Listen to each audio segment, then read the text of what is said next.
I mean, I reserve my comments. But I mean, it is necessary, as you said, to protect our bodies from the textures of our clothes, the heat, you know, reactions, and even to help soak up sweat. And for the ladies, secretions, you know. So yes, bodily fluids in underwear is very necessary. So very tell your fellow gentlemen. I mean, we've been doing that. I mean, gone are the days when we don't used to do those things, but currently, I mean, we are on top. We do that. Right. The eyes are opening. Sure. Great. Thank you so much. So let me move to my next trending story so that Peter can come in. Yesterday, Tasty Tom was in the news, and the FDA has ordered, you know, an immediate suspension of the production of Tasty Tom enriched tomato mix. And we all know Tasty Tom has been in the market for so many years. And this is just because, according to the FDA, the investigations they did revealed poor maintenance of essential manufacturing equipment and a lack of adequate monitoring system to ensure the safety and quality of their products. Now, this got a lot of people talking or even wondering, Tasty Tom has been in the market for so many years. Is it now that we are realizing that they have issues with manufacturing, they have issues with packaging? Because yesterday I saw one video circulating and you could see how bloated one of their tomato paste, the sachets, was. It was very bloated, and this is just one of the many, you know, products they have seized from Tasty Tom. And so people were questioning FDA and also the Standards Authority. How often do you check, you know, the manufacturing of these things? And Tasty Tom is just one of the, it's a subsidiary of so many things they produce. They produce peg biscuits, oil, so many things. And so this is just Tasty Tom. What about the rest? Someone even said, Amelia, watching I am a or use it Tasty Tom. So I've also eaten, like we are all going to die. No, we won't die. We are covered in the blood. We won't die. So yes, that is what, you know, people are talking about. So I think it is also one of the reasons why we tend to get these production facilities, or even especially when it comes to food, they tend, even restaurants and things like that, there's a term I'm forgetting, they tend to get routine checks from the necessary authorities because things could be going on smooth for a while. Then maybe one machine, something could just, you know, like everything has an expiry date at some point. So something could get faulty and then it becomes a chain reaction of problems starting up. So maybe this is what has happened, but I would hope that this brings a sort of wake-up call to all the other production industries that, yes, Tasty Tom is in the news, but you to get your affairs in order so that you don't also get into a situation where you're also found wanting. Because now because with this, I'm sure FDA would now, you know, go and look into others. And then if we find out that the next popular 1-2 starts getting problems, then it means that we'll ease again. We'll do so, we'll be fine. So, I mean, kudos to FDA. It means that they are listening. Yeah, so we've been talking about this for a very long time. And we pray that it continues, like you rightly said, to other, you know, institutions as well, to make sure that we are safe. And lastly, if you're a brand out there, just know that once your trust is broken, it will be difficult to get it back. Now, people will be scared to buy Tasty Tom. So you have to be on the lookout if you're a brand, like a production brand somewhere. That's true. Right, so yeah, before I move on to my trends, last week, Friday, something transpired at the Ministry of the Ministry of Foreign Affairs. You know, as part of their flagship program, they launched the maiden edition of Made in Ghana Bazaar in 2018. And that was when they had their first edition. And in 2019, they had their second edition. But due to COVID-19, the program was stalled. And in 2024, they had the fourth edition of Made in Ghana Bazaar. It's all about promoting made in Ghana goods, helping SMEs to, you know, promote their goods using their diplomatic missions. And so last Friday, the Ministry of Foreign Affairs, headed by the Minister, Honorable Okudzeto Ablakwa, launched the fourth edition of Made in Ghana Bazaar under the theme Championing Economic Diplomacy, Connecting Producers, Markets and Opportunities. we had stakeholders like the Ghana Import and Export Association and the likes also present. And this program will be held from the 5th to 7th of September at the Accra International Conference Center, where small businesses would go and showcase their product, like what transpired during the Civil Service Week. They'll go and showcase their product, what they've been producing. And so the Ministry of Foreign Affairs is encouraging all small businesses, entrepreneurs out there to reach out to them to register to be able to be part of the exhibition coming September 5th to 7th. And then during the minister's speech, he made mention of some few things that I think it's very imperative that our viewers get to know. Okay. I know most people do not know about this Made in Ghana Bazaar. For me, personally, I didn't get to know of it until Friday. I didn't know that something of that sort is being held by the Ministry of Foreign Affairs to actually promote Made in Ghana goods. And so the minister said in order not to, to lead the work or to walk the talk, to ensure that this is not just a mere rhetoric, they put 5 measures in place, 5 policy reforms. They've rolled out 5 policy reforms to ensure that the ministry, take the lead in this kind of initiative. And then the first one is the new reform to introduce KPIs for all ambassadors. So no ambassador will be dispatched out of the country without KPIs to meet. And then this KPI will be launched by the president on the 1st of September. At the Ambassadors Conference Orientation Program. And so no ambassador will be dispatched without clear KPIs. And then these key performance indicators is all about promoting Made in Ghana goods at which country they are.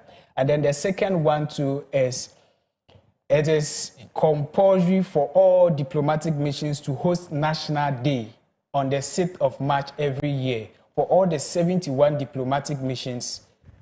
For all the 71 diplomatic missions. So wherever you are on the 6th of March, whichever country you find yourself as a diplomat, you have to celebrate the national, holiday. That's the 6th March. And the basis of it is all about promoting Made in Ghana products. And then the third one is all state events. I find delight in this one. All state events and receptions. During all state events and receptions, only Made in Ghana foods will be served. Wow. So it wouldn't be like we getting, foreigners visiting us and we wanting to tell them we can cook. Yes. Yeah. This time around, so they will come and they will be eating the abetie, the akwele, and all kind of things. Use this. Yes. And then the fourth one is every humanitarian donation that the ministry will make to various theaters of conflict and all that, they will just send in Made in Ghana goods. Okay. So the president, I think last Friday, sent some, sent some, goods to one of these countries where there's, I've forgotten, but I'll remember. So any humanitarian donation, it is purely Made in Ghana goods. And then the last one is in every procurement that the ministry carries out, they would have to check within the country if there is a company that has the capacity to deliver or produce the goods before they look at the international companies. And so basically it's all about promoting Ghana, putting Ghana on the map through their missionaries abroad. Well, for me, I think this does not just provide an opportunity for small business owners to show their capabilities or what they are good at, but they should also look at how they can get into the market economy, like entry into market economy, thinking of how to invest, distribute products, because if this platform is provided for you as a small business owner and you don't think of, the long-term goal for your business, it's just going to be, just a short period for you. So for me, I think it's a good cause that we need to celebrate. Well, I would say that I think mine is always about adding value to the products. So if we are promoting Made in Ghana goods, how much value are we adding to these things? Because, most of the African countries are known to produce raw materials, but what exactly is the quality of these raw materials? What is the standard? Is it up to the international standard? So that, because look at the way we have this galamsey issue, and I think some months back or weeks back, I stand to be corrected, there was an issue of the fact that some garden eggs and, you know, some foodstuffs, groceries were reported to have traces of, you know, metals and things, you know, in them. Now, if we are exporting these things, we're exporting our food, and then, you know, being an African country and trying to export, and then all these things get tested and it's found that this is the problem with our produce, what happens then? What would be the case if we end up probably getting banned from trying to, you know, like you mentioned, donations. Now, we donate something and then they say, it's like Ghanaians want to kill us or something of the sort, because maybe there are traces or the quality, because look at how some of our foods are locally produced. Look at the way Gari still is locally produced. If it was some other country somewhere, by now they would have found a more hygienic, for lack of a better term, a more advanced way to produce Gari without the fear of the fact that this thing, there could even be certain things that are not edible found in it. So these are things that we should also consider, aside promoting our businesses and then our own made in Ghana goods as well. And I'm happy about this, and let me just talk about the recent free food, the food bank. The food bank organized by, you know, anything that has to do with food, I'm interested in that. You know, he's also giving opportunities to small vendors to, you know, cook and serve people, and he's going to be paying them. So I think, like, these are some of the things we want to be seeing in this country, promoting our own, you know, people out there. The good news is that the minister reviewed that during a recent meeting. That's the Forum for China Africa Cooperation. It was reviewed that China will provide zero tariff for African products, and so they are thinking of taking this opportunity to, you know, send our goods out there. Like you rightly said, some of these things, like you said, they should be in check. I mean, the quality, added value, and all that. And I hope that the ministry has, you know, all these things planned out. All right. Well, so let's go to, do you have your newspapers with you, your digitalized newspapers, or you have one more trend? One more trend. Okay, quickly. Yes. So yesterday in the news, about Koko board, there's been an increase in the farm Koko board. There's been an increase. Yeah, so government announces increase in producer price of cocoa from $3,100 to $5,040 per metric ton. And then a lot of people are talking that during the campaign season, the NDC promised Ghanaians to increase the producer price of cocoa to 70%. But here lies the case. After everything, when you calculate, the amount that has been added is a little over 100 cedis. That's 128 cedis. And so people are not satisfied with it and they are complaining. But then the fact is that, you know, so let me compare the previous one and then the current one. All right. So now this $55,040 per metric ton, when you bring it down to cedi, it's 51,660 per metric ton. And then so it means that now one bag of cocoa is 64 kg.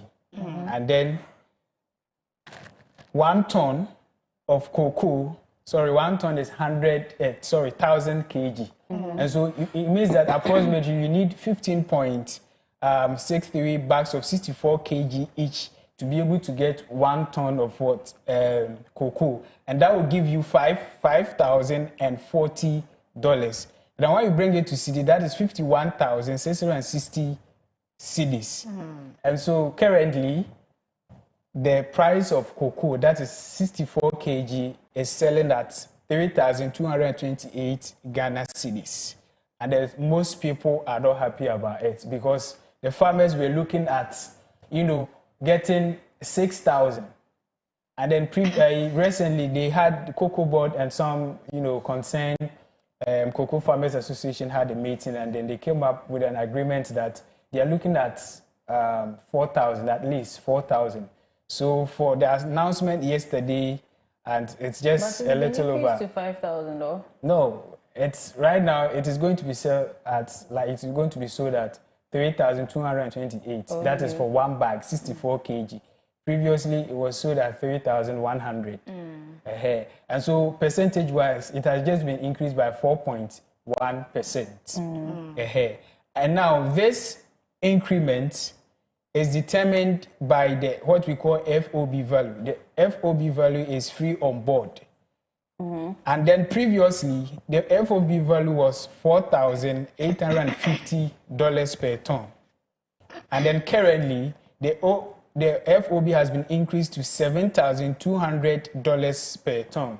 And then as the NDC promised, they said they were going to increase the price by 70%. And so 70% of $7,200 is the 51,660. That is the 1 metric ton. And so if you calculate, then one bag is just 3,228. And so basically, this is what is transpiring. I like how we are trying to break it down to the understanding of our viewers. And yeah, that's the job of business people. But I mean, an increment is an increment. If you were promised that there was going to be an increment and something, an effort has been done about it, I think they should commend, President for doing that. Yes, the issue is that, like you rightly said, the promise has been delivered. Yes. But what the fear is that the impact, the fear is that, before looking at other countries, you have the Cote d'Ivoire and Togo. If the prices there increases, what is going to happen is that a lot of Ghanaians will smuggle their cocoa beans to those places. And then over the years, in 2022-2023 season, Ghana lost 120,000 metric tons of cocoa beans. These, cocoa beans were smuggled to other countries. And then 2023 to 2024, we lost approximately 160,000 tons. And so it was due to the price. And currently that they are looking at a higher price and just a little, I'm not saying that it's not enough, but then, I mean, the people... So you're saying that because the price does not meet the expectation, the likelihood of this smuggling... it's very high. And then once this happens, it is going to affect, Ghanaians. As we say that cocoa is the backbone of, Ghana's economy. These days, because yesterday I was listening to the president of Concerned Farmers Association on one of the radio stations, who said that these days people are moving from cocoa production to rubber plantation because the cocoa is currently not, paying. And people are moving away from this. And so we need to, encourage them. And then, like you rightly said, they've just delivered their promise, and then they have a whole lot to also, give out. But I have a question now. So since the appreciation of the cedi, hasn't the value of this money increased to the point where maybe there could be some sort of satisfaction? Because we were looking at, wasn't it 20-something cedis per dollar at a point? And now we are about half that amount. And I think at the moment it's 10.2 or 10.5? 10.5. Okay. This is where we are now, meaning that the value of our money has increased. So even if, the increment you were looking for is not exactly that, the little that has come versus, in addition to the fact that the value of your money has also increased, shouldn't that be something of a way to assure you that there is hope? So yes, you may not get your 70% right here and now. I mean, we are 8 months into the administration. But then the 70% has been given. They promised 70% of the FOB has been given. But was there a time, this would even sound like you're defending, but was there a timeline that, in our first 5-6 months? No, there was no timeline. So there was no timeline. And you've already started seeing improvements even in our currency. And I think maybe one of the things they can also consider is the fact that the ingredients or the things added into production of this cocoa could rather be subsidized because I mean the city has appreciated, then it would benefit them more. So if all these things are added, then the 70% may not be, and now may need to be breeze. But you know, Ghanaians, we always want, we are looking at what we get at the end. In the process that we don't want. So like you said, so now President Mahama's administration will supply free cocoa fertilizers, free insecticides, free spraying machines, free flower inducers to farmers and all that. So like you rightly said. Then So in addition to this, problem? they'll provide all these things for You don't have free. to buy them with your money. Yes. All you need to do is just wait. You get your money at the end of the sale. But others were also making, some form of, comparison that during the XY administration where the CD was like the 20 CDs to yes. So if they had increased it at that time, the value would have been much more better than now. Now that it is just trading at 10 CDs, 50 pesos. Yes. So, I mean, that's the concern of Ghanaians, but we hope that things get better. More. Yes. All right. So let's go quickly into the newspapers and to the online stories. So what do you have for us? Okay, so I have Graphic Showbiz, which is an entertainment newspaper, and on the front page we have our very own Lumba, and they are saying Lumba's dream dies with him. Best friend E.T. Akono reveals. Now, it was Lumba's dream to become a Pan-African. He wanted to unite, African countries with his music. And according to his best friend, Lumba wasn't able to do that. And so he died with his dream of doing that. But I mean, the young ones coming out they are trying their best to unite Africa. And almost beat in a dome. Well, I'm sure other people who are inspired by him and by his dream would also take up his dream too. Yes. Now there is a look-alike for him. Daddy Lumba. But even, I think when I was growing up, Nani Champon looked like Daddy Lumba for me. So I used to mix them up. So we already have a look-alike. Timba should. Right. Now, talking about Daddy Lumba, yesterday on my way going home, I met this gentleman who approached me and asked, which of Daddy Lumba's song do I remember? I told him, for me, no. So I asked him, so what about you? And he said, Yekodi Bronya. I was like, so you asking me, you don't even know Yekodi Bronya. A lot of people don't even know his songs. So they're out there asking questions. All high life songs are for Daddy Lumba. Well, the lifestyle segment will be bringing us more on that. So if you didn't know Daddy Lumba songs, when you tune into the lifestyle segment, you will get a list of his songs to go and listen to properly. Yes. So right. Miriam, what do you also have? Or you have more on your... Yes, so I have with Peter, me. Sorry, yes. Yeah, Daily Graphic. And on the front page, you have government activates two flagships. That is, a Jumarua apprenticeship programs received 230,000 applications. And we also have Valley View, UCC, UEW qualified for TBS semi-finals. We have cocoa prices raised to 51,660 Ghana cedis a ton. And GES to dismiss supervisors, invigilators caught in exams more practice. They will discuss the cocoa aspects. And then I think the GES to dismiss supervisors, invigilators. So Wasi will be commenting somewhere tomorrow. Hey, Wasi, wow. I thought Wasi comments in May, between May and June. Or things have changed. Not in the system. Not in the system. Wow. Okay, well, we wish all the students the best, and we hope they pass with flying colors. Flying colors. No, yesterday, so that you don't go and bribe any invigilator. Apparently, they used to. I heard over the years that some of the students, they don't know, since they can't answer, they put money inside and then they write a phone number. Maybe their parents are influential people in society. You feel in peace. All right, so is that all for the newspapers? Okay, now let's go to the online stories. Now, the very first one says CID recovers 43 stolen luxury vehicles in crackdown on transnational vehicle crime. Now, the CID, which is the Criminal Investigation Department of the Ghana Police Service, has intensified efforts to combat transnational vehicle crime, resulting in the recovery of 43 high-value luxury vehicles stolen from abroad and smuggled into Ghana between January and July 2025. Speaking at a press briefing in Accra, the Director General of the CID, Commissioner of Police, Lydia Yako Donko, I'm sorry if I butchered the name, attributed the success to enhanced collaboration between the CID, the Customs Division of the Ghana Revenue Authority, and the international law enforcement agencies, including Interpol, Digipol, and the Federal Bureau of Investigation. It's sad. It's sad that West Africa is becoming, a hub for these,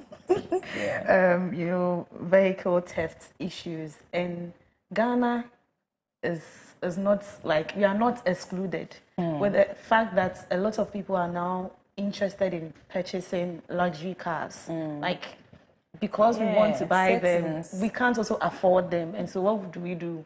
We'll have to, pass corner and then get these vehicles. But I mean, it is high time we paid attention to things like this because it is tarnishing the country's image. It is destroying our, international policies and relationships we have with other countries. And so we have to look at that. I mean, so the CID is doing well. But I mean, they can do more. I mean, for these vehicles to enter this country, we all know the process. When you want to import and export, we have institutions who are responsible for these activities to ensure that we don't get things in or out of the country illegally. So my question is still, what have they been doing all this while? Be able to ship in a car. It passes through the ports. They have custom officers there, they should be up and doing. And then I think this is the right step at the right time. And then we pray that they intensify this thing to ensure, like Mimi said, because it was just recently that, is it Interpol came to Ghana, that most of youngsters here are into romance, scam and all that. And then right now we are hearing of, stealing of cars, and it's not fine. So, and it doesn't always start with one person. It starts from somewhere. So I'm always questioning myself, like, it's like, a lane. So we have people, individuals involved in this, because those checking the documentation of the vehicles, the documentations are fake. So who is checking the documents? And even as they are fake, how is it going through? Is it that these people were bribed? Are they also part of the crime syndicate? Of course. A lot more measures need to be put in place to ensure strict security with that. So now let's go into the next story. So government launches RCOMSDEP to reform small-scale mining and boost sustainable jobs. Now, the government of Ghana has launched the Responsible Cooperative Mining and Skills Development Program, known as the RCOMSDEP. And it is a new initiative aimed at reforming the artisanal and small-scale mining sector to support sustainable jobs and environmental restoration in mining communities. Approved by the Cabinet and spearheaded by the Ministry of Lands and Natural Resources, RCOMSDEP merges the Community Mining Scheme and the National Alternative Employment and Livelihood Program into a unified strategy for responsible mining and skills development. When I read this story, my first question was, so what is happening about the Galamsey? What's being done there? Because yes, we are bringing good initiatives and things, but what's happening to the bad one? What's being done? Aside what was the name of the group, the task force? Blue Water Guards. Blue Water Guards. And all of that. What else is new? What's happening there? This should also tell you that the fight, against Galamsey is tough. Honestly, regardless of whatever that is happening, people are being employed there. Galamsey or legal or illegal mining, employs over 1 million people. There are so many people involved in this. And so I think government is just being tactical as to how to, deal with the issue, because this sector is also one of the sectors that contributes to Ghana's, gold imports and the rest. And so they have to take their time and But I know how passionate you are about Galamsey. You know how people tend to be smart. Yeah. Now, Galamsey has not been totally, what's the word, abolished or eradicated from our system. What is the guarantee that people won't get into these programs only to learn how to do these things very well and then revert to the illegal one because it's probably more lucrative there, Just like a lot of avenues, instead of going to school for the thing, you rather go and do it because you think you'll get more money. But instead of getting the necessary education, some people too will get the education and still go back into the more so I have before ways. Peter comes in, I have something here which says sustainable development and skill training. So the outcomes depth isn't just a mining initiative. It is a skills and livelihood development strategy. So it includes training in sustainable mining techniques, environmental rehabilitation, and alternative livelihoods. So I think they are just going to educate people on, looking elsewhere. Aside Galamsey, what can we do? Agriculture, vocational training, small scale enterprise and all that. But my problem is Galamsey will always be at the top because considering... Yes, my problem is that Galamsey door should be sealed shut so that it is no longer an option that these people get into, outcomes debt, all these things, and then it's like they are there for a month or two, nothing is picking up, then you see that they try to revert to the old ways. That's where my problem These people were even aware of agriculture, they were aware of vocational training. Exactly, these things were already there. They were doing them before they saw the light. So for me, I think that government should rather invest in the community engagement and benefit sharing before even giving out licenses. Because whether we like it or yes, most of these, affected communities lack, developmental projects and all of that. And then sometimes I feel that because of that, they tend to engage into it to also get money to enrich themselves. Yes. But so if they engage the community and let them know what the kind of benefit the community at large is going to get, before giving them the licenses, I'm sure it is going to help. And also, I think that they should also invest into infrastructure and capacity building and strengthen the Ghana Geological Survey Authority to generate data that can guide responsible mining and deter illegal operations. Like you rightly said, illegal mining has not been abolished totally, absolutely. It's still hanging there, and we are bringing new initiatives to ensure that it goes the right direction. And so, I mean, we have a long way to go. We have a long way to go. This illegal mining is affecting our environment, our food products, and all of that. And so, if this, I mean, this is also good. Yes, but it is. There's more to. They should do more. They should do more to ensure that we do away with this issue of illegal mining in the country. Right.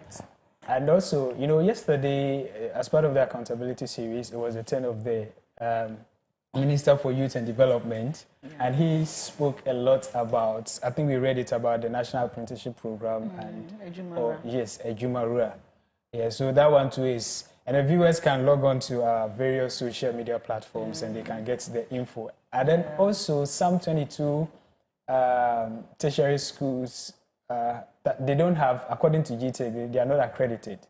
And then, over there, I think last month, they came out to say that if you are not from a well-accredited university, you will not be allowed to, undertake your mandatory national service. And then it has come out that 22 of these schools are not, accredited. And it means that the likelihood of it affecting the student there is high. And so my question, even though it's only one university that has come up, but the others, we don't know which universities. So my question is, what then happens to them? And then this also goes a long way to tell we as a whole that before you enroll in any university, you have to check if the school is accredited or not, so that you don't end up being affected by some of these things. But you can't also leave the responsibility solely on the consumer. You, the one who put up the school, go through the necessary procedures, get your school the accreditation it needs, and establish a legal business. Because while you're operating a whole tertiary institution and then you're not accredited, at the end of the day, your students come, pay all these fees, get all this academic knowledge and whatnot, spend all this money, and they cannot use whatever certificates they get in the outside world. So, like, everyone shouldn't just be ignorant out there. Yeah, and I was happy you guys were talking about students. Do we have some time so that I talk about Kimbu? Briefly. Yeah, something is happening in Kimbu right now, and the students are being subjected to security checks after a stabbing incident happened last week. And I'm happy about the main segment's topic, which has to do with mental health, because people are advocating for mental health and counseling in, being inculcated in our, curriculum we have in our schools, from GHS even to universities, because we have to check what is happening up there. Yeah. These things are not just happening out of the blue. Like, people have issues, mental health issues. They are having, they are coming from abusive homes and all that. We need to talk about these things because the violence in our secondary schools is becoming too much. And we are all potential parents. We are going to have kids going to secondary schools, and they are going to be faced with, people also coming from dangerous homes, abusive homes. What are we doing about it? We need to talk about it. So, Yara, when your guests, makes it to the show, please, emphasize more on that. This reminds me of what my mom told me when I was going to senior high school. She told me, be careful out there. There are a lot of mad people out there, but then they are not naked. They are not naked, so you only identify those who are naked. Exactly. And so it's a good call. Right. And then, do you have some more time? Let's a lot. Okay, so over the weekend we heard of some fire incidents, and then the Minister for Communication and Digital Technology, it is trending, the DSTV saga. And so, viewers can log on to our various social... Clock TV has a channel, so... Yes, and access all that. So search for the channel on WhatsApp and join, subscribe. Like I said, follow us on all our social media platforms, Clock TV GH or Clock TV, whichever one, it will be there so that you can get all the information you need. Now, all too soon, our time is up. This brings us to the end of our online and print review. Thank you so much for joining me here. And up next is the lifestyle segment with our very own Old School Vibes host as the guest. And the lifestyle lady here, yes, two entertainment ladies. They'll be celebrating Daddy Lumba. And yes, it promises to be a very entertaining segment. So do call a friend, text a friend, and join and tune in and join in the conversation as well. And we will be right back.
The Koko Digest Morning Show. We are still sharing grief with the family of Mr. Charles Kojo Fosu, aka Daddy Lumba, who has passed on.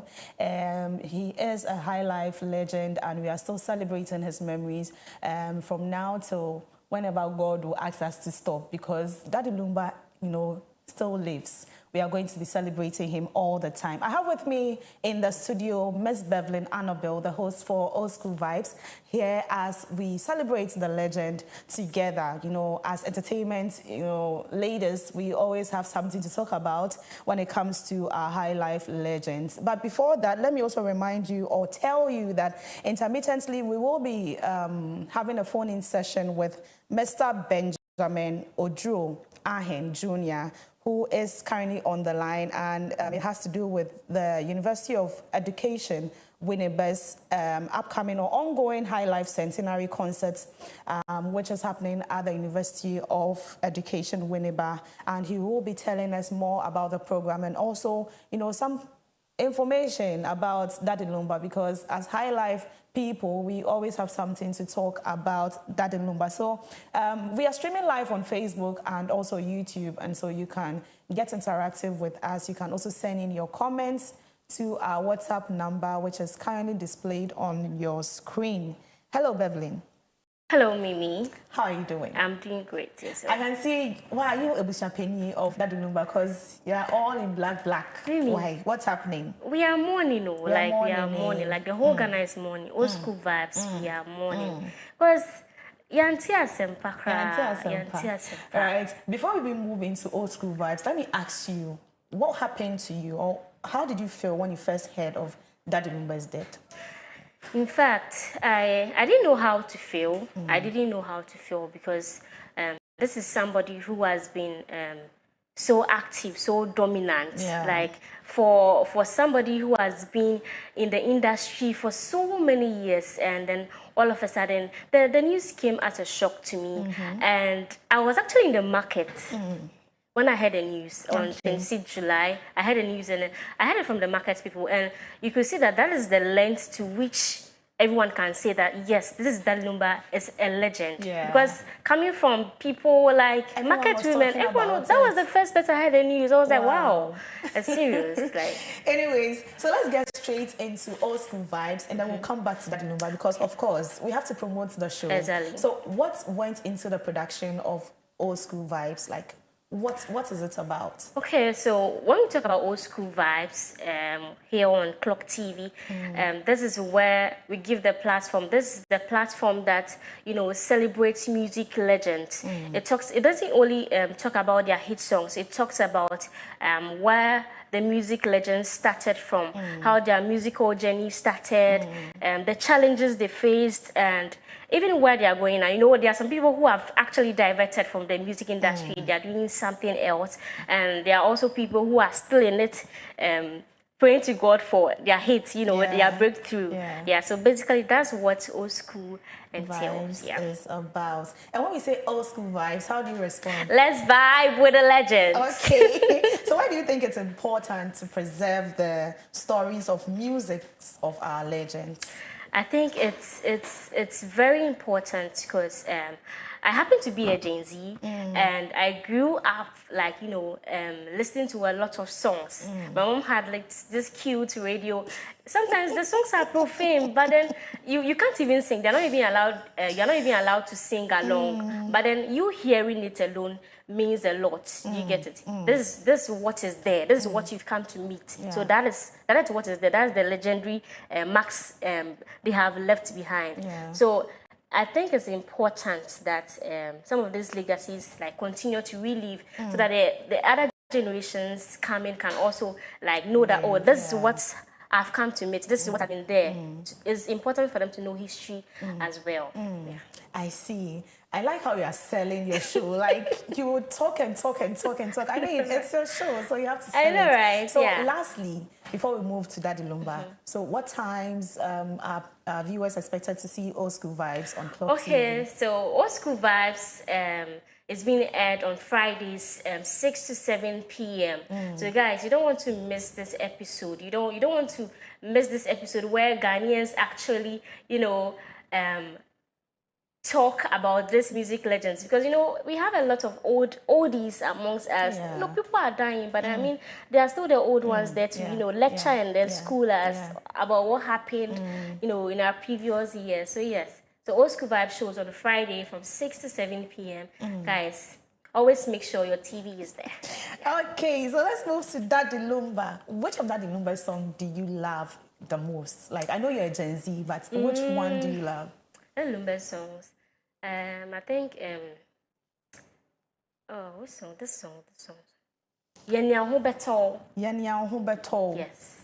Yenya Ho Beto. So it means do what you are comfortable with. Do what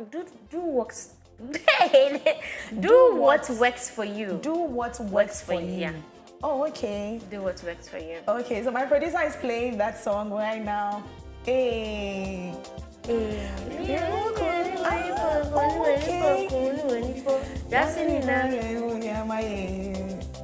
Hey, where do you put your pound?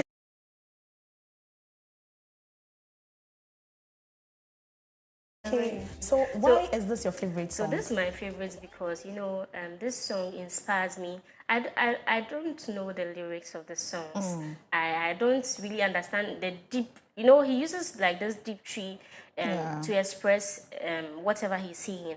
But then I like the lyrics because it speaks about we are humans and you don't even expect everyone to like you or whatever you do. People, not everyone will like what you do, but do what makes you happy. Do what works for you. Something that works for you might not work for me. Do you get it? We are two different people, so do what you can and then leave the rest. That's how I understand it. And I'm so happy about us discussing this because even though these songs were produced way back, they still resonate with we the young ones because you find people, you know, trying to fit in places where they do not even fit yet. You know, that number is saying, do what, you know, do what works for you. And so there are so many lessons to be learned from the songs that the number, you know, produced. And I like how versatile he was. He had gospel songs, funeral songs, you know, Broken Heart songs, Broken Heart, Odor, and all that. But for me, one of my favorites is Ankwanoma. Ankwanome, we didn't cry about for it. I don't know if my producer has that song.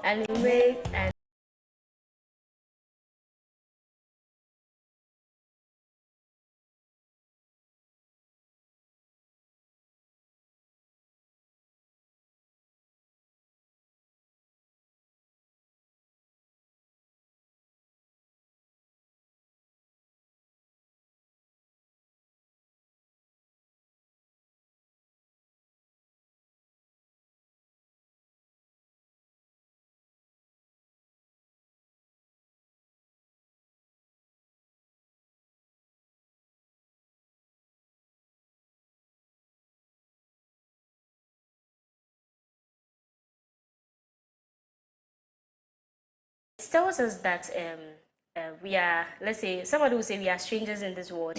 And we are here for a specific period of time. After you do what you are supposed to do on this earth, you leave. No one will turn to stone.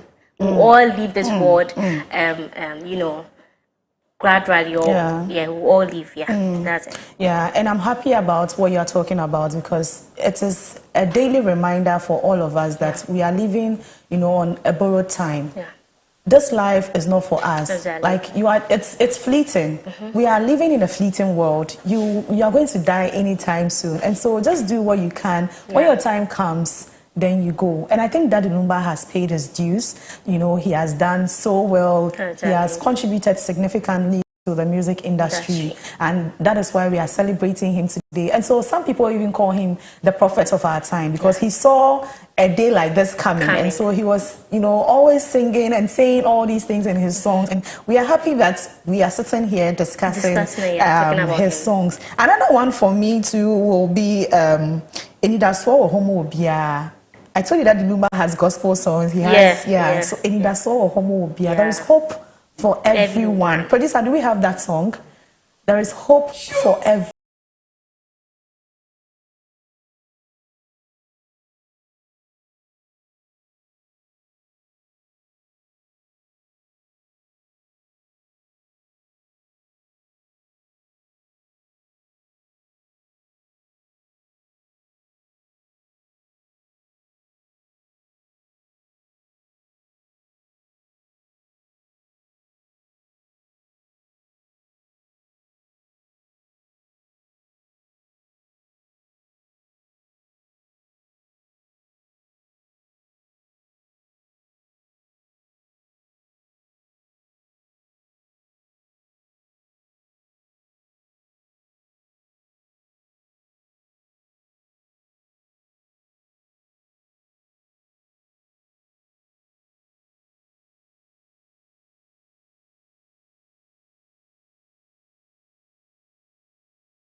through the struggles and all the difficult times you are experiencing now, because the next 5 years you can't tell what God is going to do for you. And so yes, I mean, Daddy Lumba, the least said the better. Daddy Lumba, I'm sure why.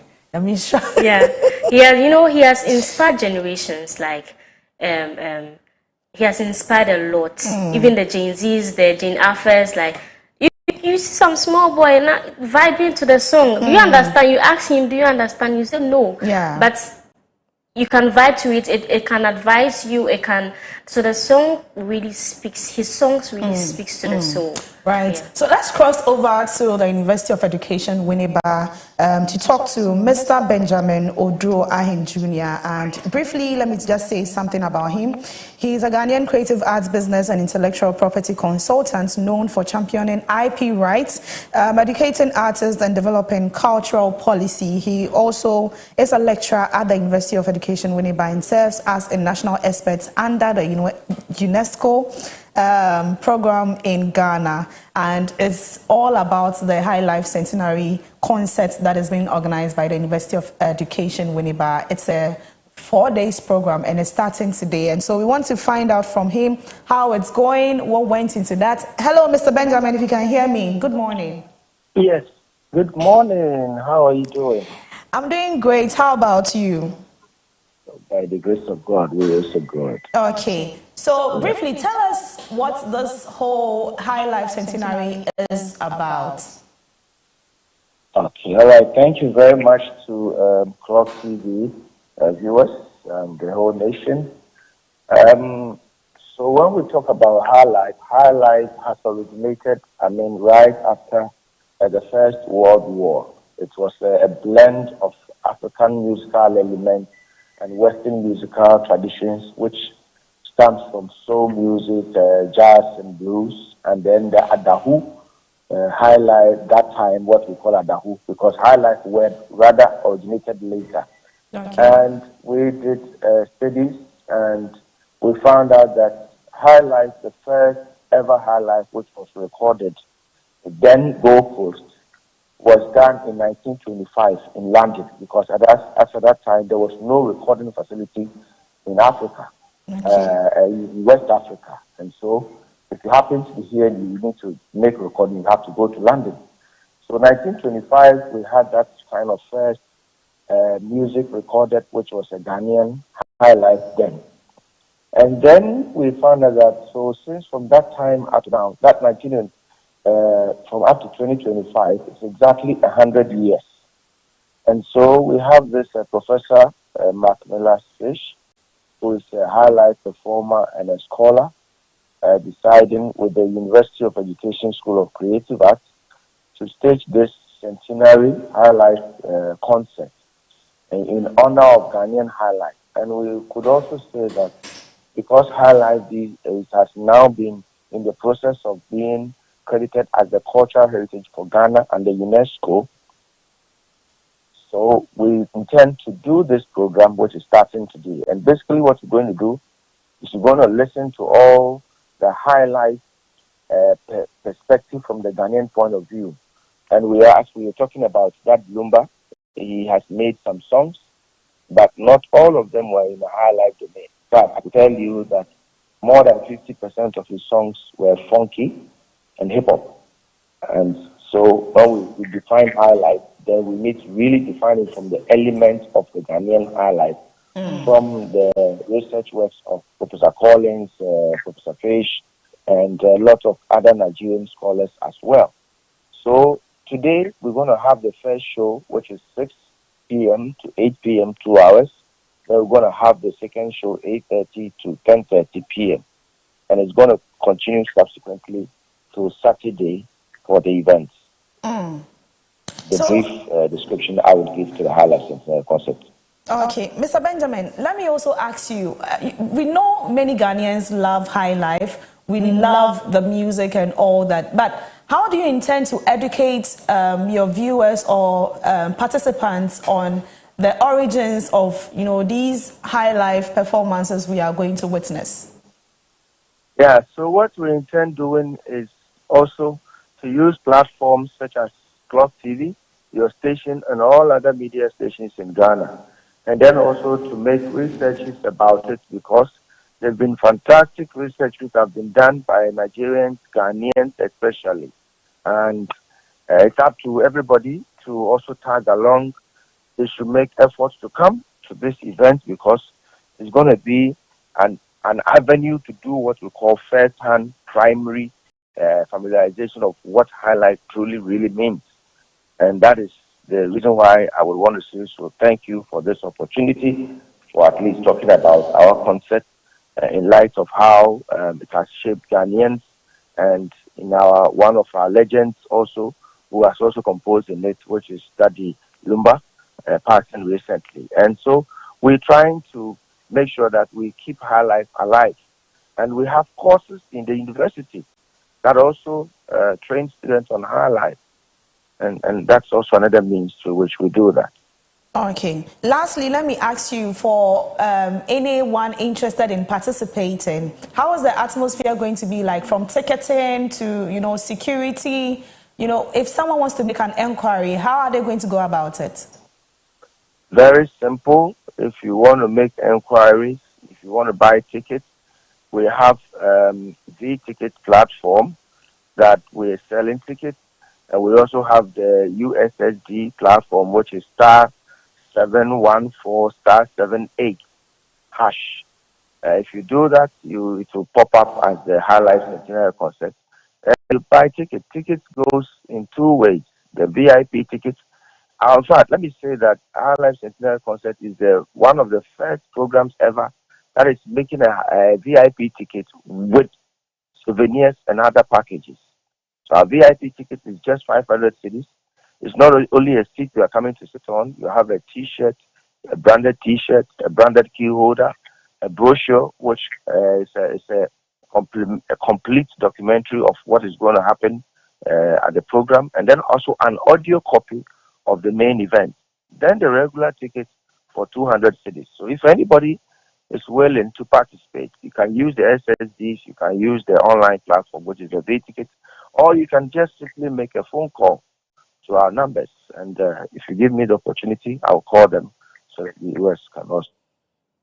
Okay. Thank you very much, Mr. Benjamin Odro Ahin Jr., for your time. All right. Thank you very much. So if anybody wants to buy a ticket, you can call 0244 174 395. 0244 174 395. Just send a text message or WhatsApp, and we would also listen to you. And let me say that Clock TV, your Clock Band is also part of this event. Yeah, of course. Clock Band is also coming to perform. Yeah. So viewers should also yeah. watch their own station's band being part of this. Kwampa Band is also coming. Okay. The Laboratory is coming, Osei Kwanchi. And then we have fantastic comedians who are going to intersperse with music as well. Clemento Suarez is coming, Foster Romanus. We have General Ntetia.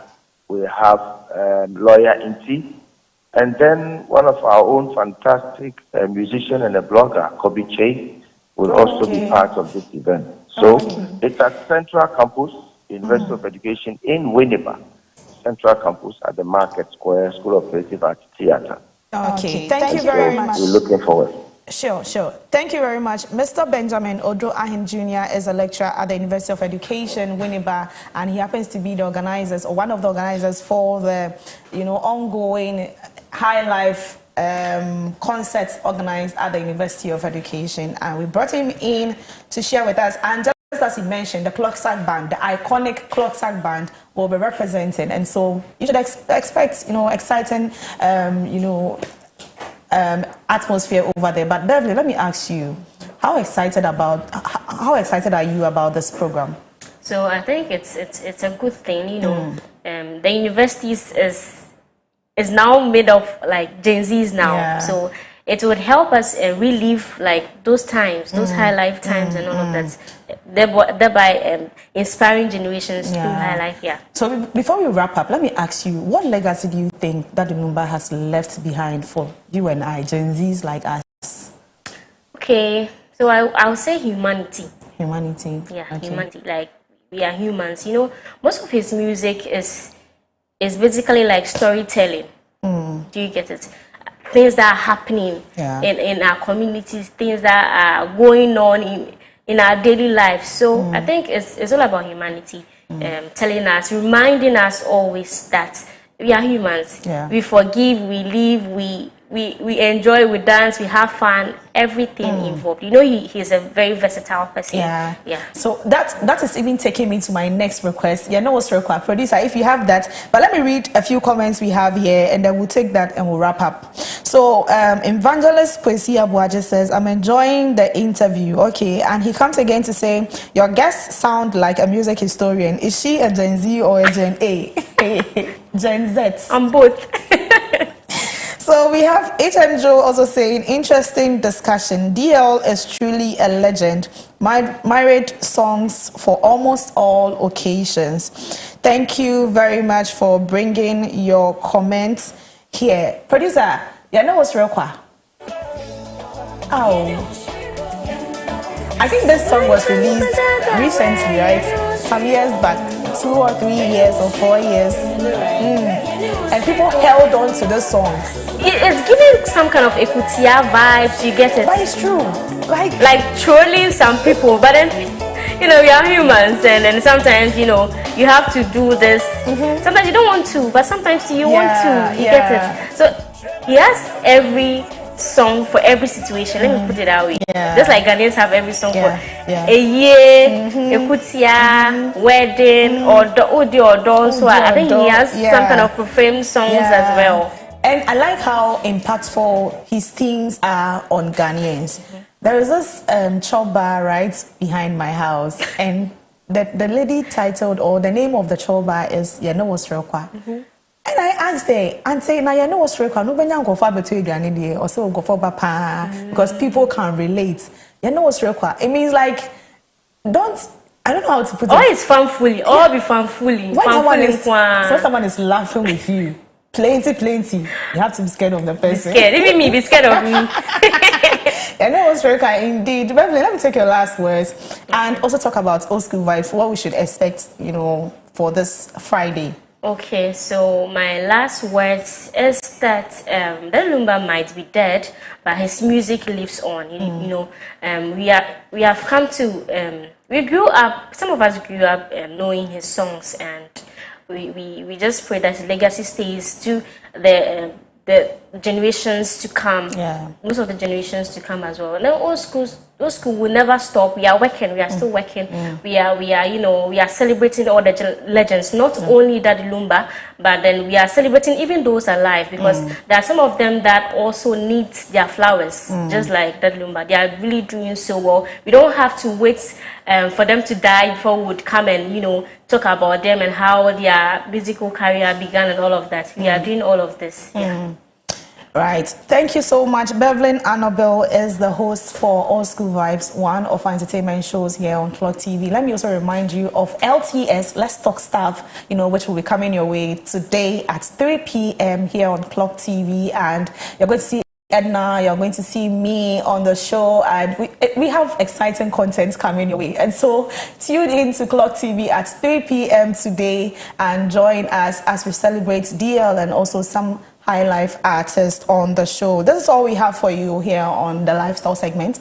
I am Miriam Abena Adede. Of course, I did this with Beverly Annabelle, as I've always said, the host for Old School Vibes. We have some birthdays coming your way. Let's take them and then we'll be out of here.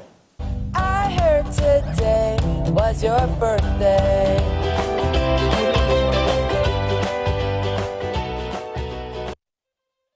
I heard today was your birthday. Okay, so let's get straight into our birthdays for today.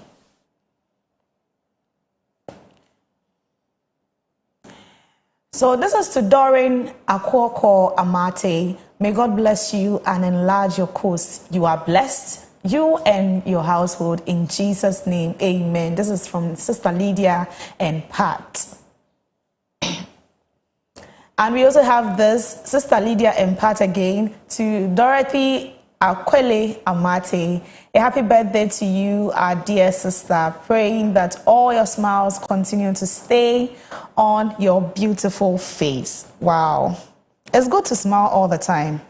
It's good to smile all the time. And we also have this to Bubu, coach of Newtown Youth, wishing him all the best in his coaching career and also long life and prosperity from Eric Odame, PRO of the club. Thank you so much, Eric, and all the others who brought in their birthday messages. Now, I want to sign out with Main Saida by Dadu Lumba. Main Saida, Beverly, what do you think? Yes, Saida. Yes, Saida. Yes,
Hello, lovely viewers. Good morning and welcome to the sports update segment on your favorite morning show, the Koko Digest Morning Show. Here we'll bring you nothing but the best in the world of sports. We are covering all the action, both local and international. As usual, I am your host. My name is Benedict Nketia Kwarting.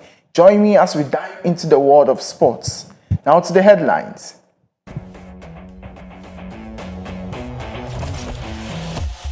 GFA releases 2025-2026 Ghana Premier League fixtures. Thomas Partey sets for La Liga return after agreeing deal with Villarreal. CAF launches infrastructure department to boost stadium development in Africa. And GFA presidential term to be extended to 3 terms after FIFA approval.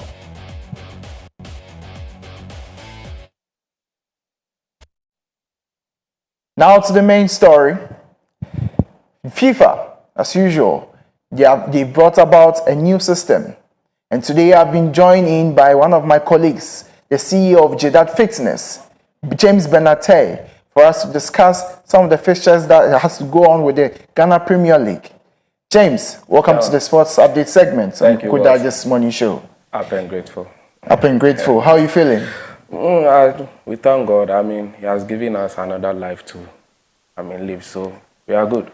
Great. Now, let's start with the first on the bill. Okay. GFA extending the 3 terms after FIFA approval. Okay. What do you think about this step?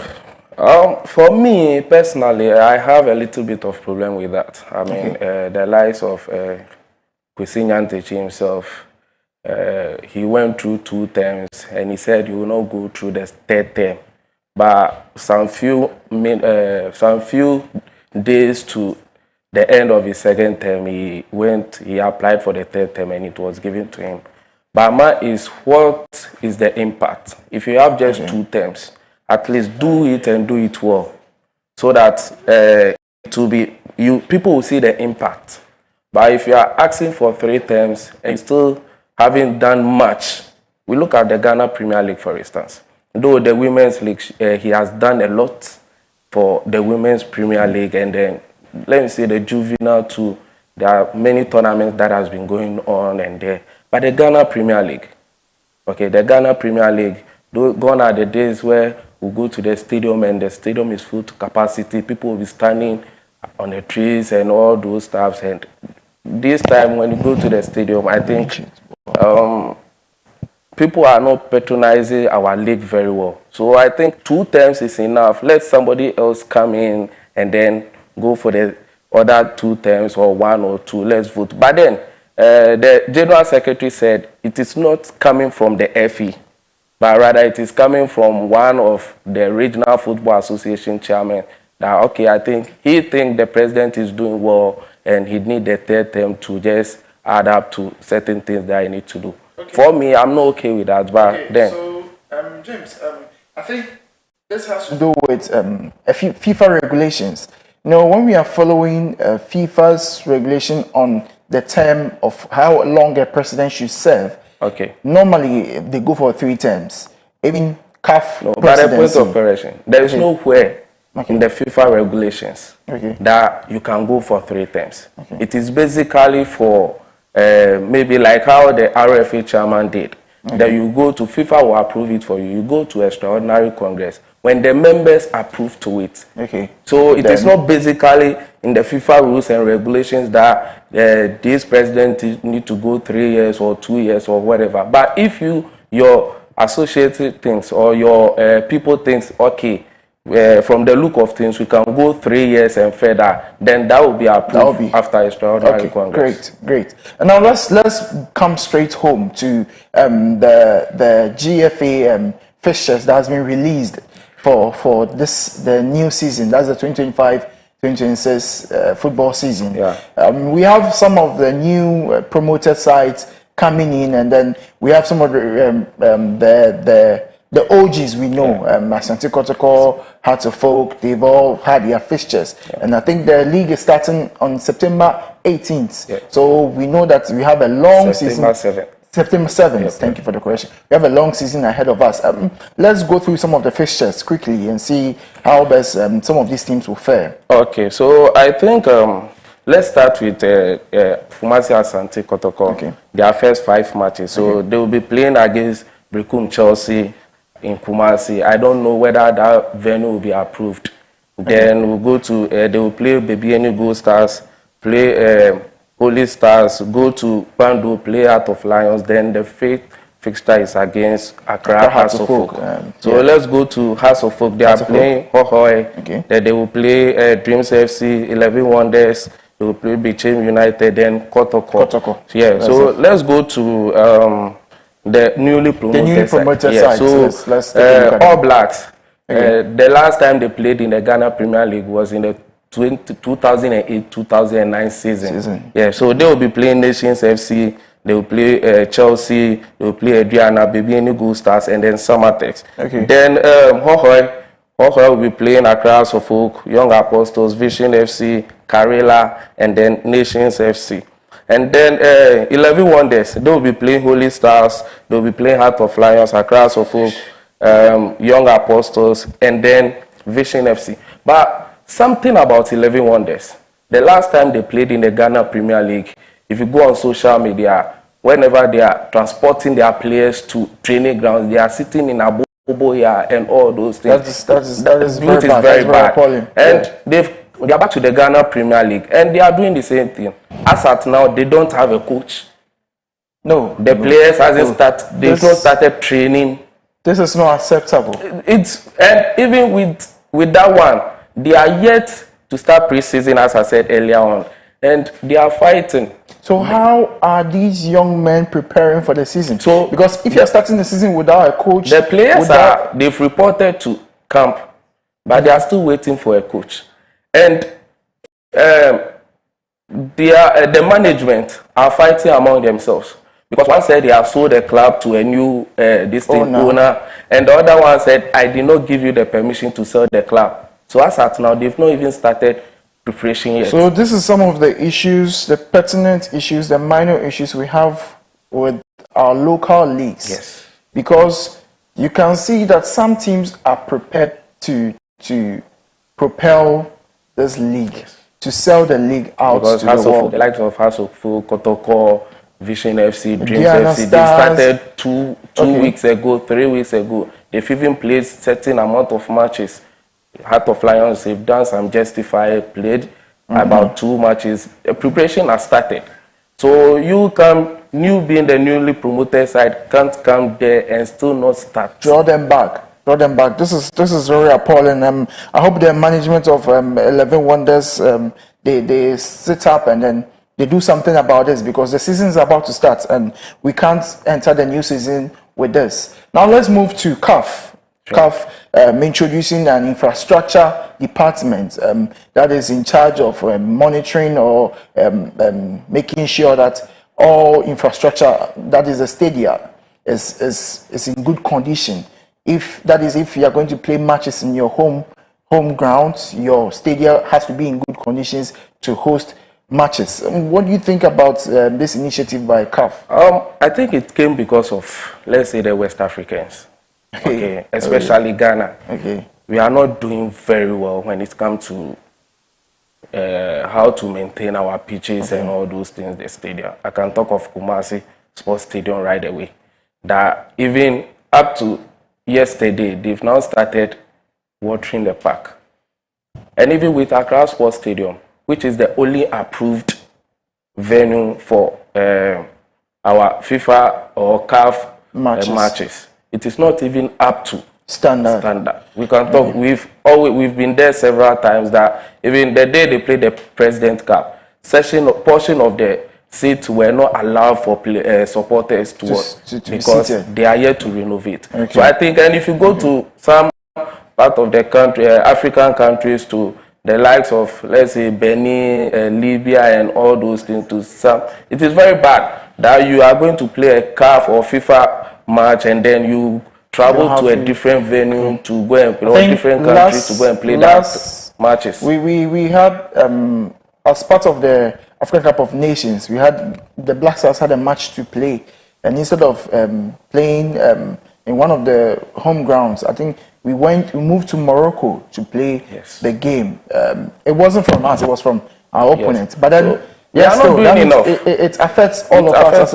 We are not doing enough. So I think CAF has sat down and they've realized that, I mean, it is not because they are really doing well. They've lifted the prize money of various competitions that we've been playing. So they've thought about it that, oh, okay, so this is one place that we are lacking. So we need to improve on it. So I think it's in the right direction. It's in the right direction. Okay, thank you very much. We have our last story. That has to do with our very own Thomas Partey moving to the Yellow Submarines, Villarreal. I mean, we know that he has a pending legal case that is hanging around his neck, but yet still he has made a move to Villarreal for 2-year contract, moving back to La Liga. We all know that Thomas Partey got the limelight through La Liga, playing with Atletico Madrid, and then he moving back to Arsenal to spend some years there, and then back to the La Liga, this time around with the Yellow Submarines, Villarreal. I mean, I think it's a good step in a way. But then as a fitness coach, as a football fanatic, what do you think? Do you think it's a good thing? I would have loved him to go to a bigger club. But then, because of his issues that he has to go to court and all those, so many of these clubs are afraid to just sign him you know, Thomas is 32 years. Yeah, 32 years. Luka Modric is around 38 years. And he's still in good form. Fantastic. And then I think moving to Villarreal was a good step in a way, because he wants to still stay relevant in competitions, European competitions. And Villarreal has qualified for the Champions League. So, and then we know we are in the World Cup season. We're in the World Cup era. So every player, wherever you want to move to, you want to make a significant move so that you will have eyes on you. So even though Villarreal is not that up there, but since they are in the Champions League, I think eyes will be on him, eyes will be on Villarreal, and then with this legal case hanging around him, so far we've not heard anything from Villarreal. Villarreal has not given out any statement whether they are with him or they're not with him, or what they have to say about it. I don't think it affects its contract, but then we know football players. There is a clause in this that is affecting the contract. But then we hope for the best for Thomas Partey. Thank you very much. My co-host for today, Bernard James Tay, that's the CEO of Jeddah Fitness. As usual, my name is Benedict Nketia Kwarteng. Thank you for joining us, viewers, and this is the Koko Digest Morning Show. Next is the business segment with Clement.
Good morning, welcome to the business update segment on Koko Digest Morning Show. This morning is going to be very interactive. We are going to break down what monetary policy rate is all about. I know many of you have been wondering that if monetary policy rate when it goes down, is lending rate automatically going to go down? Is cost of living going to be eased? So the question we are going to be talking about is, yes, monetary policy rate is down by 300 basis points. Will it going to make life better? Or it's just a policy talk that we are going to experience? People are asking the question that from now onwards, when they go to the bank for a loan facility, are they going to see reduction in terms of interest? Is their savings also going to, the interest going to increase or reduce? And also in terms of investment, what are they supposed to do? Because of this and many other questions that Ghanaians are asking, that is why this morning we have in studio Mr. Nelson Kujo Kwaboji, who is the head of finance for the Meban Capital, and he is going to break down all these issues to us for us to understand it very well. So don't go anywhere, just stay with us, and it's going to be very interactive. Good morning, sir, and you are welcome. Yeah, thank you very much for having me, and good morning to you. Good morning always. It's been so amazing having you all the time. Yeah, thank you very much. It's my pleasure. So we said we've heard of monetary policy rates. That was somewhere last week. It was reduced by 300 basis points. And this one in history, in our history, that's monetary policy rate going down as by 300 basis points. Though we've recorded an increase of it from 19 to 22, somewhere 2007, 2002. But this time around, it's down by 20 basis points. What does it really mean? Okay. So once again, thank you very much for having me. Let me start by saying that the monetary policy rate is the base rate in every country that is set by the central bank, or in Ghana, the Bank of Ghana, that determine market interest rate and also that promote economic activity. Okay. That may sound a bit too technical for our viewers and listeners, so I'll try as much as possible to break it down. Now, in every country, the central bank is the regulator of the financial system. And as part of their mandate, the central bank is supposed to maintain stability of prices of goods and services. Okay. But the question is, how would the central bank of that country maintain stability of prices of goods and services?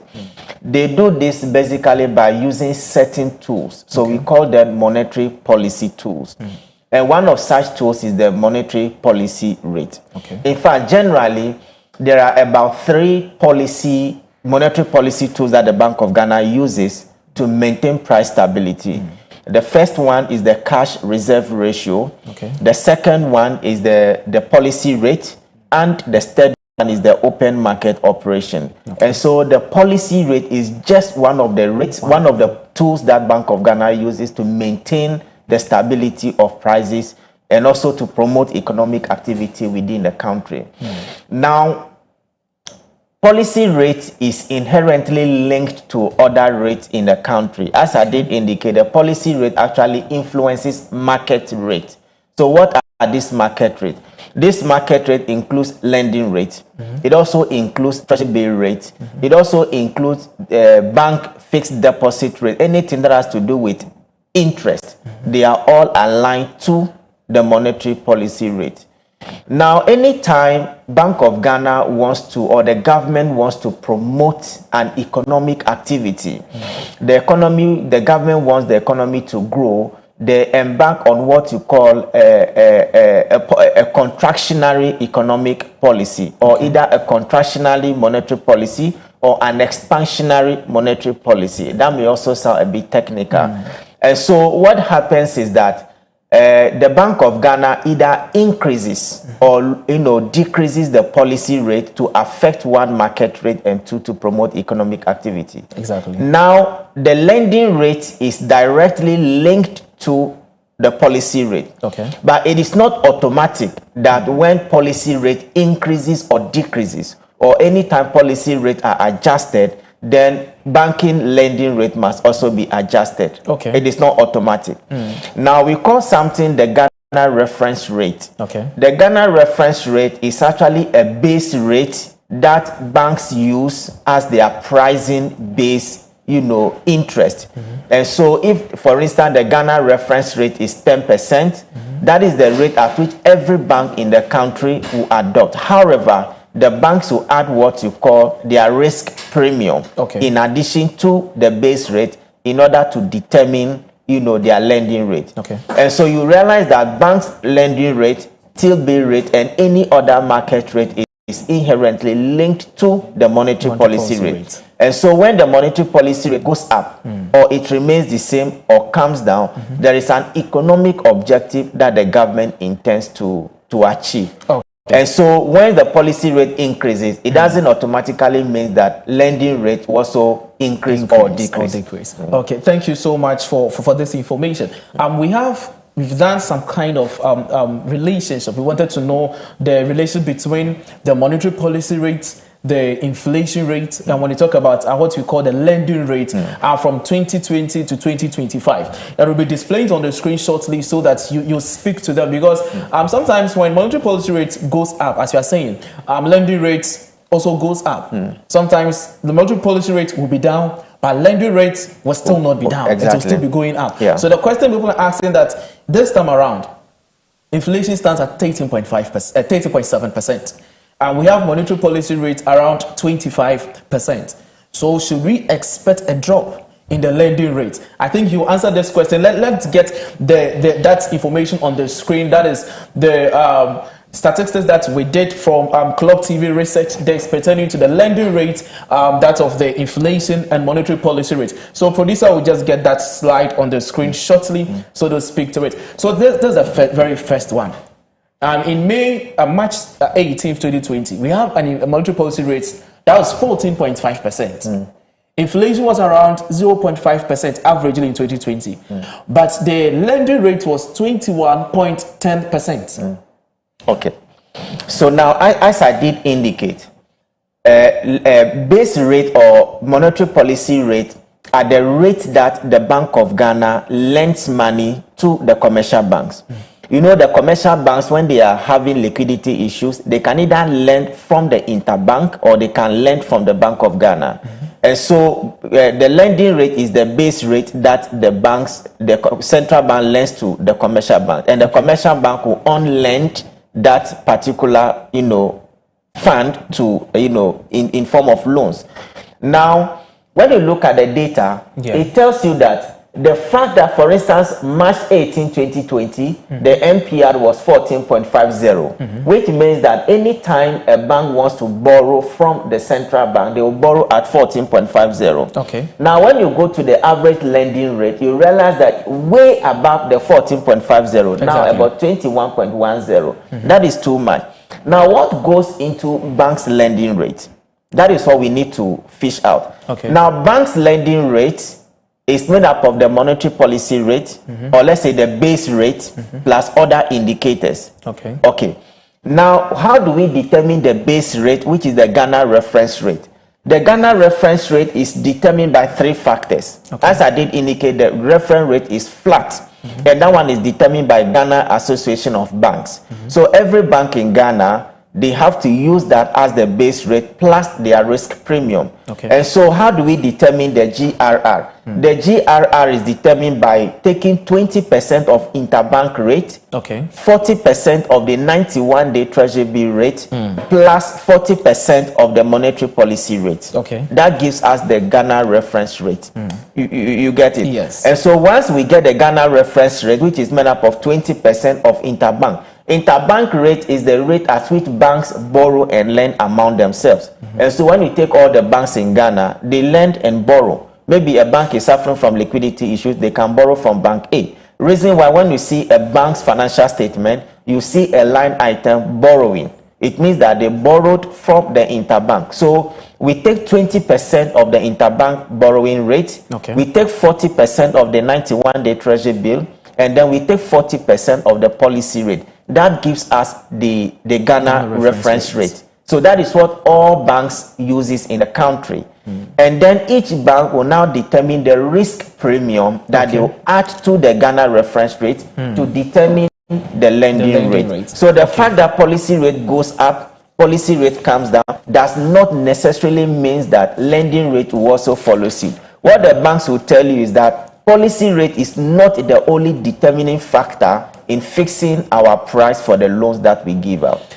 That is another amazing conversation. But there's a last slide I think my producer will get. That's the fourth one, which talks about the current situation that we have in the economy. As at per ending of July, the monetary policy rate we have, and also that of the inflation, that is 13.7%. And even the mid of 2025, our lending rate averagely is 30%.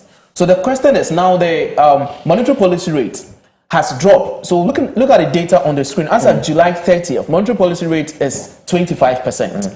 And we have average lending rate around 30%. But inflation is now 13.7%. Should we expect a drop in the lending rate? Yes. I think that we should expect a drop in the lending rate. You see, the reduction of the MPR from 28% to 25% is a trade-off. It's a trade-off between growth and inflation. You understand? Yeah. I will explain that. It's a trade-off between growth and inflation because at one end, the Bank of Ghana wants the economy to grow. And at the other end, the Bank of Ghana wants to tame inflation. Now, when you adjust a policy rate, let's say in this case it's adjusted downward, what it means is that it is expected, the expectation is that banks will also reduce their lending rate. Exactly. And once banks reduce their lending rate, what it also means that you and I, businesses can go to the banks and borrow at a lower interest rate to expand their operation. By doing so, they are growing the economy. Exactly. Because employment to be created as a result of the productivity that is going on, government is going to get enhanced tax revenue. So at one end, the Bank of Ghana is fixing its eyes on growth. Banks, reduce your lending rate, let businesses come and borrow in order to expand the economy. And that is what we call the contractionary monetary policy. You cut down on rate to provoke economic activity. So that is the first angle. The second angle is that inflation is at 13.7%. Recently, there was one Ghana cedi fuel levy that was introduced. Could that provoke any inflationary pressure? Bank of Ghana, when they increase policy rate, the idea is that they want to pull out money from the system. They want to drain money from the system in order to, as it were, disable our expenditure. So once we are not spending, what it means is that prices of goods and services can also not go high. So that will engender inflation. So the cutting down of the policy rate from 28% to 25% is a trade-off between growing the economy and also managing inflation. Now to your question, will lending rates come down? Technically, yes. Technically, because earlier when we look at the component of the GRR, we are saying that we need to take 40% of the MPR. So when the MPR comes down, it means that the 40% will also come down. The expectation is that banks are also supposed to reduce their risk premium. You understand? Because if the GRR is, let's say, is 20%, now GRR is around 23%. 23.69%. 23.69%. And the MPR has been reduced by 300 basis points. Good. So when we reduce the GRR by 300 basis points, it means that the GRR becomes 20%. Now, Bank A will say, okay, my risk premium is 8%. Bank B will say my risk premium is 7%. So at the end of the day, you realize that lending rate is now around 28%. So it will come down a bit to about 26%. And to me, that is still high for the growth that we want to achieve. Okay, that is still high for the growth that we want to achieve. So do you think this reduction in monetary policy rate has come at the right moment, at the right time? Yes. When the finance minister read the mid-year budget, he made mention of something very significant, that in the past, there was no coordination between the Ministry of Finance that handled fiscal and then the central bank that handles monetary. In every economy, there must be coordination between the central bank and the Ministry of Finance. You realize that at the fiscal front, we are doing very well. All the indicators show that government is being prudent, inflation is coming down. We are in one way or the other meeting our tax revenue obligation. And so the economy is stable. Now we want growth, but you cannot grow an economy with an interest rate or lending rate of 28%. So this is the right time for Bank of Ghana to cut down on the policy rate, for banks to cut down on their lending rate, for the economy to grow. So that this is the right time for them to actually, cut down on the rates. From what you said, do you foresee another cutting down in the next monetary policy committee meeting? Yes. In fact, when you read the full document that the Bank of Ghana releases at the end of the meeting, it was stated that the committee remains committed. Looking ahead, the committee will continue to assess incoming data and likely to reduce the policy rate further should the disinflation trend continues. Wow. Which means that, and it says that the committee remains committed to price stability mandate and creating conditions for inclusive and sustainable growth. So this is the trade-off that I am talking about. That is so amazing. I think the lowest ever monetary policy rate we've encountered as a country was the 23rd Monetary Policy Committee meeting in the year 2007, as at 18th December 2007. That was 12.5. That was the lowest so far. And looking at that time now, currently we are around 25%. My question here is, the ordinary Ghanaian is asking, how is this going to translate in my life? Okay. Yes. So when policy rates are reduced, it is not only for the benefit of the businesses. It also benefits the economy in general, and it also benefits individuals. Okay. So we are just trying to establish the relationship between lending rates and monetary policy rate. Lending rate has been cut by 300 basis points. The expectation is that bank will also reduce their lending rate. So you as an individual, you can also go to the bank and borrow at a reduced interest rate for whatever purpose you want to use the money for. So yes, it will benefit the individual. And also, as I said, it's a trade-off between growth and inflation. So as an individual, when the economy is growing, it benefits everybody. It may not be within the short term because economic effects don't happen immediately in the short term. Sure. The effect may be felt from medium to long term. Now that the interest rate, because I heard the Ghana Association of Banks saying that tomorrow, which is 6 August, they will be reducing the Ghana reference rate. That's very amazing. Which means that economic activity will be provoked, the economy will grow, and everybody will benefit from the growth in the economy. Okay. That you've talked from the aspect of ordinary Ghanaian in terms of lending. You've spoken the aspect of businesses. Does monetary policy rate has something to do with our salary, our wage, our money reflecting our pocket? Does it? Well, I don't see any direct link between policy rate and wages and salaries. Okay. I mean, well, the only effect is that if policy rates are managed very well and inflation is tamed, whatever money you have in your pocket, the purchasing power of that money will increase as a result of the disinflationary pressure. But there is no direct link between money. As I said, the monetary policy rate is a tool that the Bank of Ghana uses to maintain price stability. Exactly. You understand? Yeah. To maintain price stability and also to help grow the economy.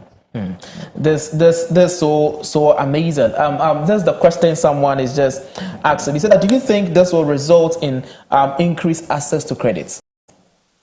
Yes. So credits will be expanded to the private sector. Okay. Credit will be expanded to the private sector, and it's all about the bank's pricing policy. It's all about the bank's pricing policy. But once the Ghana reference rate will come down, it means that lending rate will also come down, and more people can go to the banks to go and borrow. So in terms of credit expansion, yes, we expect a lot more people, most especially the private sector, to go in for credit to expand their operation. The only thing is that we operate in a regime where lending generally is expensive in Ghana. Exactly. Cost of capital is very expensive in Ghana. So even with a 300 basis point reduction, which we expect to translate into lending rate, lending rate will still be high. Because anything above, for me, 10% is high. Because you can't grow your economy, you can't grow your business with a lending rate of even 20%. That's too high. What it means is that when you go in for 1 million from the bank at the end of the year, you should be paying about 200,000 in addition. I mean, what business can you do in Ghana and be growing your economy or your business by 20% lending rate? So I think that just as the Bank of Ghana indicated, the rate needs to come down further, and if possible, to a single digit.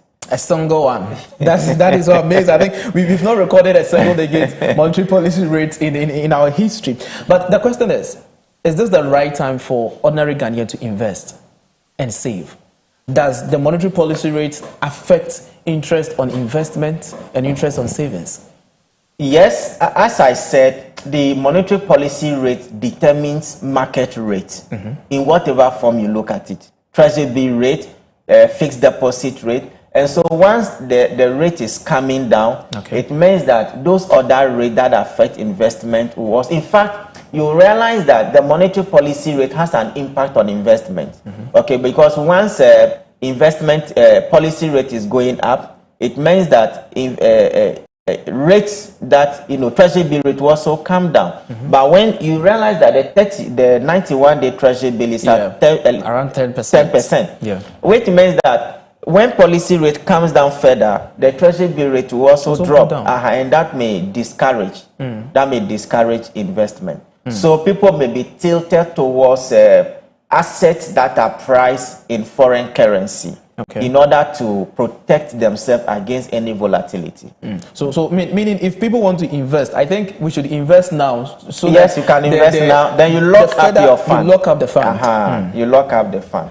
It is very important. But as I did indicate, the general objective of monetary policy rate, just like the cash reserve ratio and the open market operation, these are tools used by the Bank of Ghana for a specific purpose: price stability. They want to make sure that prices of goods and services remain stable, whilst at the same time promote growth, inclusive and sustainable growth for the economy. Okay, lastly, before I think, for the sake of our time, so you happen to be the banking sector. From the look of things, when should an ordinary Ghanaian expect the impact of the monetary policy rate on the lending rate in the banks that we have? Okay, so these are purely the decision of the banks. These are purely the decisions of the bank. As I did indicate, the Ghana Association of Banks indicated that they will be reducing their rates tomorrow, 6th of August. And so once the Ghana reference rate comes down, then we expect the banks to also follow suit by adjusting their risk premium. But you must also not forget that the banks will tell you, hey, the monetary policy rate is not the only factor we take into consideration, because we are also, reason why you go to Bank A, their lending rate is 28%, you go to Bank B, is 27.2, you go to Bank C, is 26.9. So you realize that it's a free market that they're operating. Once the Ghana reference rate comes, they will now add on their risk premium and the other factors that will determine the rate. But I think that since we are in a reset economy, they must also hurry up with their price cut so that we can all grow together. Thank you very much. A very last thing before you leave, you made us understand that they are in a free market economy. So do you foresee a policy direction from Bank of Ghana that will limit bank premium in terms of risk premium added to the Ghana reference rate? Do you foresee that happening, or do you have such already in the system? The Bank of Ghana, I think every bank has their pricing policy. Their pricing policy, and I'm sure that pricing policy is submitted to Bank of Ghana for approval. I mean, recently there was this issue of certain charges that the Bank of Ghana think that shouldn't be part of pricing of credit or loans in this country. And so for Bank of Ghana to give a blanket rate that every bank, your lending rate must be 28% for every bank, I doubt, because we are operating in a free market where everybody wants to take advantage of any opportunity that comes.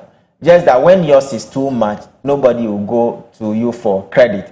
We don't expect the Bank of Ghana to give a blanket rate, but Bank of Ghana will continue to monitor, the banking sector, especially the financial sector, to make sure that whatever the banks are doing falls within the remit of their operations. Thank you very much, Mr. Nelson Kujo, for this in-depth analysis on this very issue of monetary policy rates and how it would affect the life of an ordinary Ghanaian. We are just summing up everything, and for the sake of time, just want to take your last word before we end this discussion. Well, I think that we cannot grow this economy with a lending rate above even 10%. Above 10%? Yes, that would be too much for businesses to bear. We know the banks are also in business to make profit. Okay. However, we must always try to find a level playing field so that we don't burden, businesses with so much interest cost. And also the banks must also remain in business. So I think that going forward, we should strike a balance between growth for businesses and growth for the banks. I think that the banks should actually come down with their lending rate because with the current disposition, we cannot grow Ghana's economy with such a high lending rate. Thank you so much, Mr. Nelson. I think we'll be having another wonderful conversation. You see, Bank of Ghana is bringing out a policy that says no interest. I don't know what you've heard about that they are going to look at the Islamic banking system that's will be adapted in Ghana. So I think that one will be one of the ways that is going. So we'll be have another conversation on that very subject, that is the Islamic banking system, which Bank of Ghana intend to implement in Ghana. Thank you so much, viewers, for staying with us. It has been about the monetary policy rate discussion. Wanted to know if it's really going to impact the life of an ordinary Ghanaian and how it's going to affect lending from the various commercial banks we have. Thank you so much for staying with us, and I have been doing this with you. I'm Clement Yabankwe. Don't go anywhere. Just stick and stay with Clock TV, because just after this commercial break, we have another amazing content for you. Stay right here with us.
in mental health infrastructure. Moreover, the stigma continues to play a detrimental role in the mental health landscape of Ghana.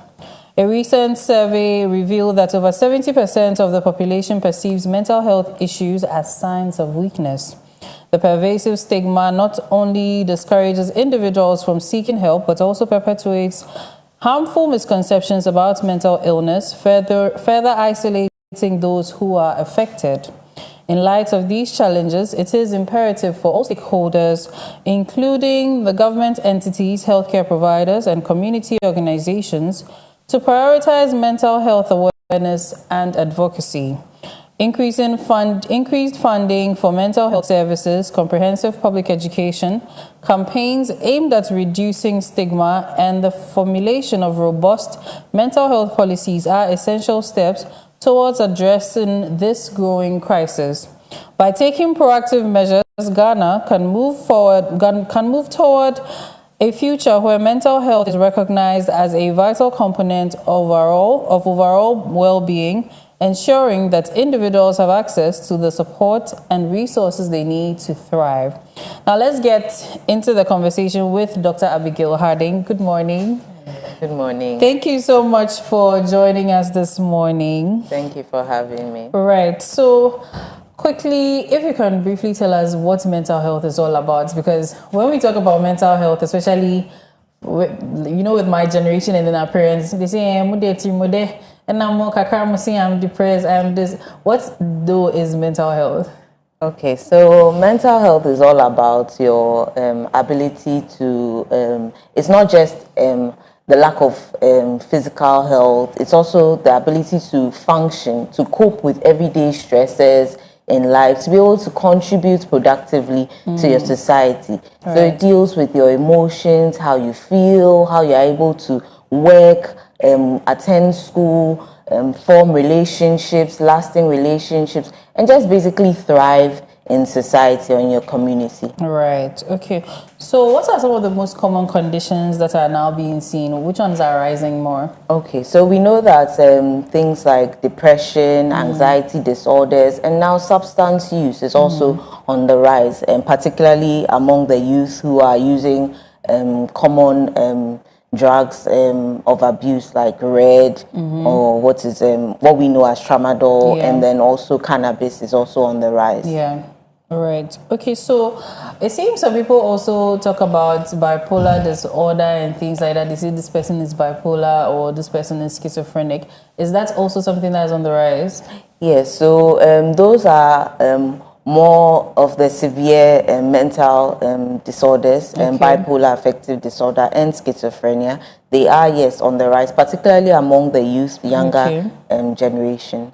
So is it that they are on the rise because of one or two factors, or it is more like light is being shed on the fact that when somebody behaves this way, it is not spiritual, but rather a medical condition? So it's both. Okay. We are seeing that people are more aware about these issues, so are coming forward to be diagnosed more often. And then also, yes, social factors, socioeconomic hardship, lifestyle factors are all contributing. So there are factors that are contributing to the rise in mental disorders among people. And also we are finding that more people are aware, so we are recognizing it more and diagnosing people with more of these conditions. Right. So is there a specific demographic that's more affected? Let's say the youth, urban dwellers or something like that? So there are, yes. The youth and urban dwellers are more at risk and hence are more affected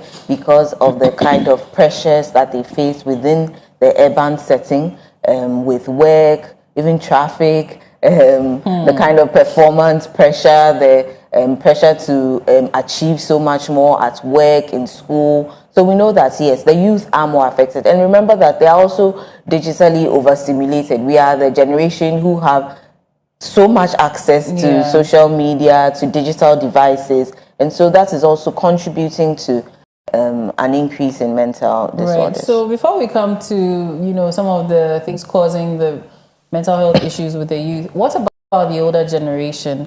our parents? Because I mean, anytime I have this conversation with I try to ask that those times where they go to work, they tell you remove the chicken before I come home, and when they come and you've not removed this chicken, the kind of beating or the kind of frustration they lay out on you, there have been comments on social media that even our parents were also dealing with mental health issues. So if you could speak to that a bit. So that's very true. Yes, they were dealing with, and they are currently dealing with a lot of mental stress and distress.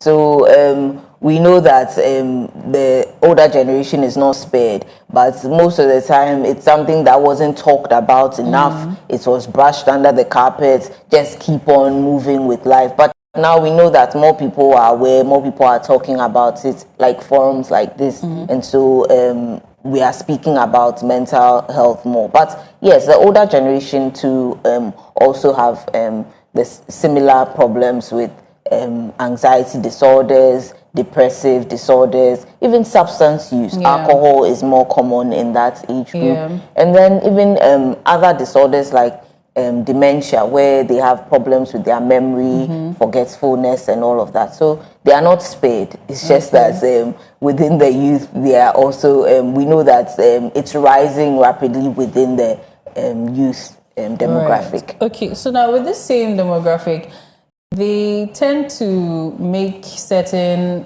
assertions that we are using, our generation and younger, or maybe slightly older, we are using this whole mental health thing as a form of a crutch instead of trying to move forward. So unlike them, that they could have been battling depression, but they were still functional, we in our generation tend to rather, I'm depressed, so I won't go to work, or I will not function in society. Is that true? So that is, you can look at it from in two ways. Okay. So it doesn't, the older generation were not necessarily functional when they had mental problems or distress. In the sense of, let's say, the fact that with work or still attending to their family, doing they were covered by the larger society. So we had support from family members. Back then, you had a lot of help from your family, your sisters, some cousins, somebody who's come to live with you. So all of that was propping up our parents to help them cope better. So we were not identifying or seeing as much of that dysfunction within their lives, but it doesn't mean that they didn't have those problems. But for the younger generation, yes, I agree that there are some who like to use mental illness or mental distress as a crutch. That is true, but it doesn't take away from the fact that there are real people who have mental challenges, mental health problems, who need support, and they need to be addressed. Right. So in this case then, I think maybe this conversation is all part of how to get that out of that system of using mental health as a crutch. So how exactly do we get out of that and try to move forward or continue with our lives without these mental disorders or issues holding us back? So the thing is, obviously, you need to know that you cannot use mental illness or your mental health as a crutch for forever. You will have to step up and do what needs to be done, because you are taking away from genuine people who have problems, and even you yourself who may have a problem later on in life. At any point in time, we are all at risk of developing some mental distress or mental disorder. So you take away from those real people who have genuine problems. So you don't want to be the type of person who is always using that as a crutch. That being said, those who have problems are always welcome. We don't turn people away whenever you have an issue. You can come, let us assess you, and we'll determine if there really is a problem or if you need support. Right. Okay, so what role do some of these socioeconomic pressures play? Because I know when you are unemployed, it takes a very big toll on you. But I think aside unemployment, there seems to be migration. Maybe when you go abroad, the loneliness and the culture shock, and then even like you mentioned earlier, social media pressure. So what role do some of these play? So for the biggest thing within the younger demographic is social media. So there's this comparison culture, seeing people living a certain way on social media, comparing yourself and feeling less than. That lowers your self-esteem. You think about it, you ruminate over it, thinking that you are not as valued as someone who's presenting themselves in a particular way on social media. All of those thoughts, if you keep having those thoughts, ruminating over them, it could put you into certain disorders like depression, anxiety. You feel anxious about the life you are living. You feel anxious about even stepping out because you are not as valued as the person you are seeing on social media. So that's a big thing. Even when we come to the workspace as well, even connecting it to social media, there's this pressure to perform, to achieve so much because others are doing it, so you must also do the same or even more. So those are the kind of things that are newer to our generation. Aside the unemployment, financial hardships, those are the regular things that everyone was experiencing before we had this huge boom of social media pressure. Okay, now still on some of these pressures, let's come to the primary JHS, SHS setting. So I mean, based on even experience, sometimes somebody wears a shoe to school. The shoe is not necessarily, maybe it's a certain way. Then you get a nickname because of that shoe. And then the person gets teased mercilessly for the duration of time within which the person wears that shoe to school, if it's the whole term or the whole academic year. Aren't these things also aren't they related to some of the socioeconomic pressures at home? Maybe this is what the parents could afford. And then also the teasing in school, doesn't that affect mental health? It definitely does. It definitely does. But you see, the thing is, we cannot stop the teasing completely. We can't educate students, children about teasing, bullying, both verbal and physical, but we cannot completely wipe it out. So what we need to do is to focus on the individuals. So you need to be able to build up resilience, to be able to adapt to these kind of things should they happen. Obviously, we don't want people to be bullied, to be teased, but it's likely that it could happen. We couldn't stop it. We can't stop it completely. So we need to be able to build up children's self-esteem, teach them about mental health, how it affects them, how they can cope better when they are dealing with these kind of pressures, not just at home. Maybe their parents are not financially well-to-do, how they can cope with those pressures at home. When they come to school, how to deal with being teased and all of that. Those are things that can help. Right. So what about even in the romantic, sessions or parts of school where a boy likes a girl, the girl says no, and then, because of, I don't know if it's telenovelas or movies, but you see that sometimes you hear that the boy tried to kill himself or the boy did something very drastic. Are these also things that are probably under the mental health aspect? They do fall under the remit of mental health because we are dealing with people's emotions and these are things that, yes, I agree that children, adolescents are watching these kind of things and picking up all sorts of negative or bad ways of coping with these problems because it's a part of growing up, of adolescents. They are going to be interested in the opposite sex, in girls and boys. So it's part of it. So I'm not surprised that they are watching these things and then coming up with all sorts of emotional problems. That's why we need to be able to regulate what our adolescents are watching. They cannot be watching forever these telenovelas. We don't even screen them to know what kind of information they are getting from there. But I agree that it contributes to their... Right. Okay, so finally on the school thing, recently apparently there was a stabbing incident at the Kimbu Senior High School. And I want to find out what are some of the common things that could drive people as young as such in that age bracket, teenagers or adolescents, to go to that extreme. So adolescent brains are developing. They are not fully adults, not fully children. So they are within that transition zone where their brains are not completely fully formed. So this is a period where they are vulnerable to all sorts of impulses and emotions. So things that you as an adult may take in stride, they may not take, and they are more at risk of falling prey to those strong emotions that they are experiencing.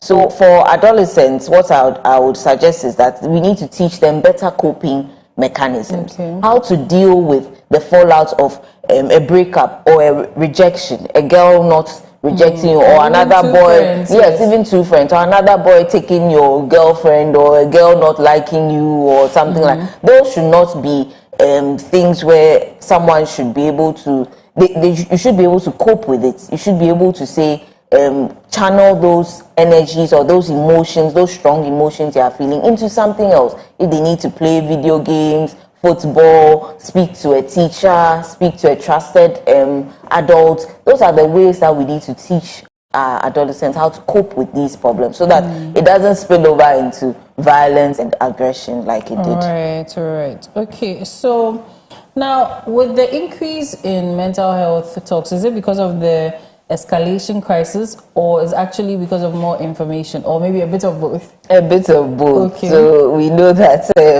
people, because of that's one positive thing about social media, is driving the talking about mental health, mental illness, and so even though we know that there's an escalation of mental disorders, we are still seeing people talking about it. So that's a good thing, a positive aspect. Okay, so now in society talking about mental health, how do our traditional beliefs impact the diagnosis of mental health problems?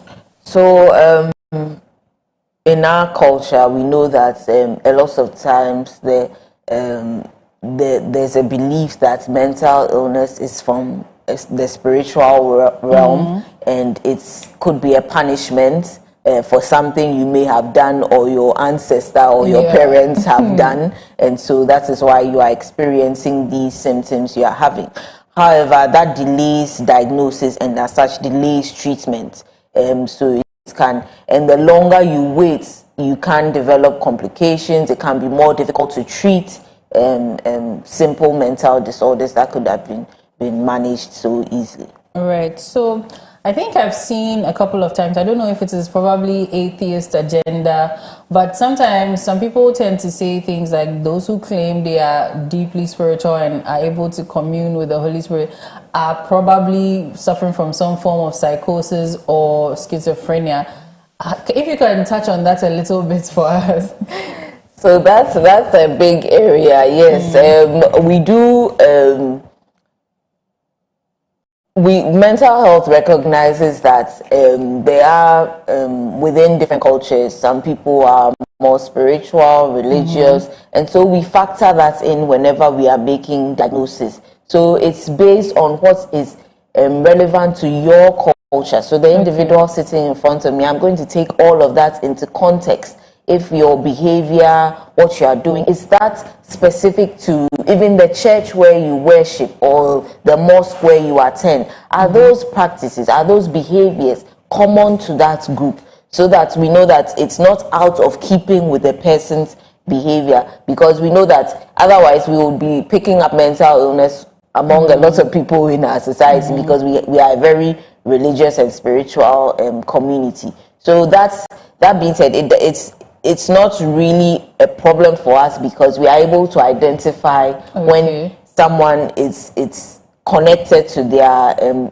regular practice or not. Yeah. All right. So this question may be a bit controversial, but is there a likelihood that somebody could come to the hospital claiming, in their profession, they are probably a prophet or prophetess, but they come to the hospital to maybe seek one or two, medical care options, and then you realize that no, this person is showing signs of one or two disorders. Is there a likelihood for that? Well, it's always a possibility with any individual that you see. No one is immune to mental illness. That being said, usually we rely on not just what we see, but the information we get from relatives, from people they work with, because we are seeing them at just one point in time. Sometimes we observe for quite a while to assess and see what symptoms we can pick up or elicit from the person. So it's possible that we could pick up, but it could be a banker, a judge, it could be a prophetess, a pastor, whoever. They are all at risk. Okay, so what are some of the common misconceptions you've come across with regards to therapy, the medication, and even hospital admission? So I think the most common one or the biggest one is that you can't be on medications for a long time because you are going to become addicted to them. Mental illness treatment will eventually make you go mad. You become addicted to it, you die, that kind of thing. No, those are the biggest misconceptions. And there's also that misconception that once you come to a mental health facility for treatment, it means you are weak or you are mad. They couldn't solve your problems spiritually, and so that's why you are coming here. Those are all the kind of things that we hear. Obviously, no, those are all false, and we are able to treat people. The medications we use are very safe. If you think of diabetes, hypertension, those are also chronic illnesses where people are required to be on medications for years, decades. And it's the same with our medications. We regularly monitor our patients. So I have a few questions about some of the misconceptions. So I heard that if you've probably had to go to a psychiatrist or you've been committed at some point, it sort of goes on your record. I don't know what they mean by the record, but in the sense that, let's say as a young lady, you meet a man who's interested, he wants to marry you. The family background thing. So that record will now be brought to bear, and then it can influence whether the marriage will proceed. Is that true? Well, there's no record anywhere. We do have documentation in hospital, but those are confidential records that are not accessible to anyone unless we have a court order or you present us with a request to release your information. So it's not as if your records are open to anyone. And also I would think that you'd want to be as honest as possible with your intended, be it male or female, because down the line the problem is that should you have symptoms or a relapse or problems, who is going to support you? How are you going to inform them that now I had a problem and you're hiding it? It actually makes things more difficult for you. So we are even open to educating families, educating intended partners, because we know that there's a lot of misinformation out there. We can provide counseling services to explain how the illness works and what support you can give to your intended partner. Right. Okay. So it means that even if you've had a mental health issue, so now if you've had a mental health issue before and now this influences that procedure and now it adds up to your other mental health issues, how does that patient come back? Because it's like coming to you, the psychiatrist has cost me my intended. How would you manage a patient? No, that's what I'm saying, that we wouldn't release your information unless with their community. So let's say I've been, to the asylum for a week or two. Now my siblings, a few friends know.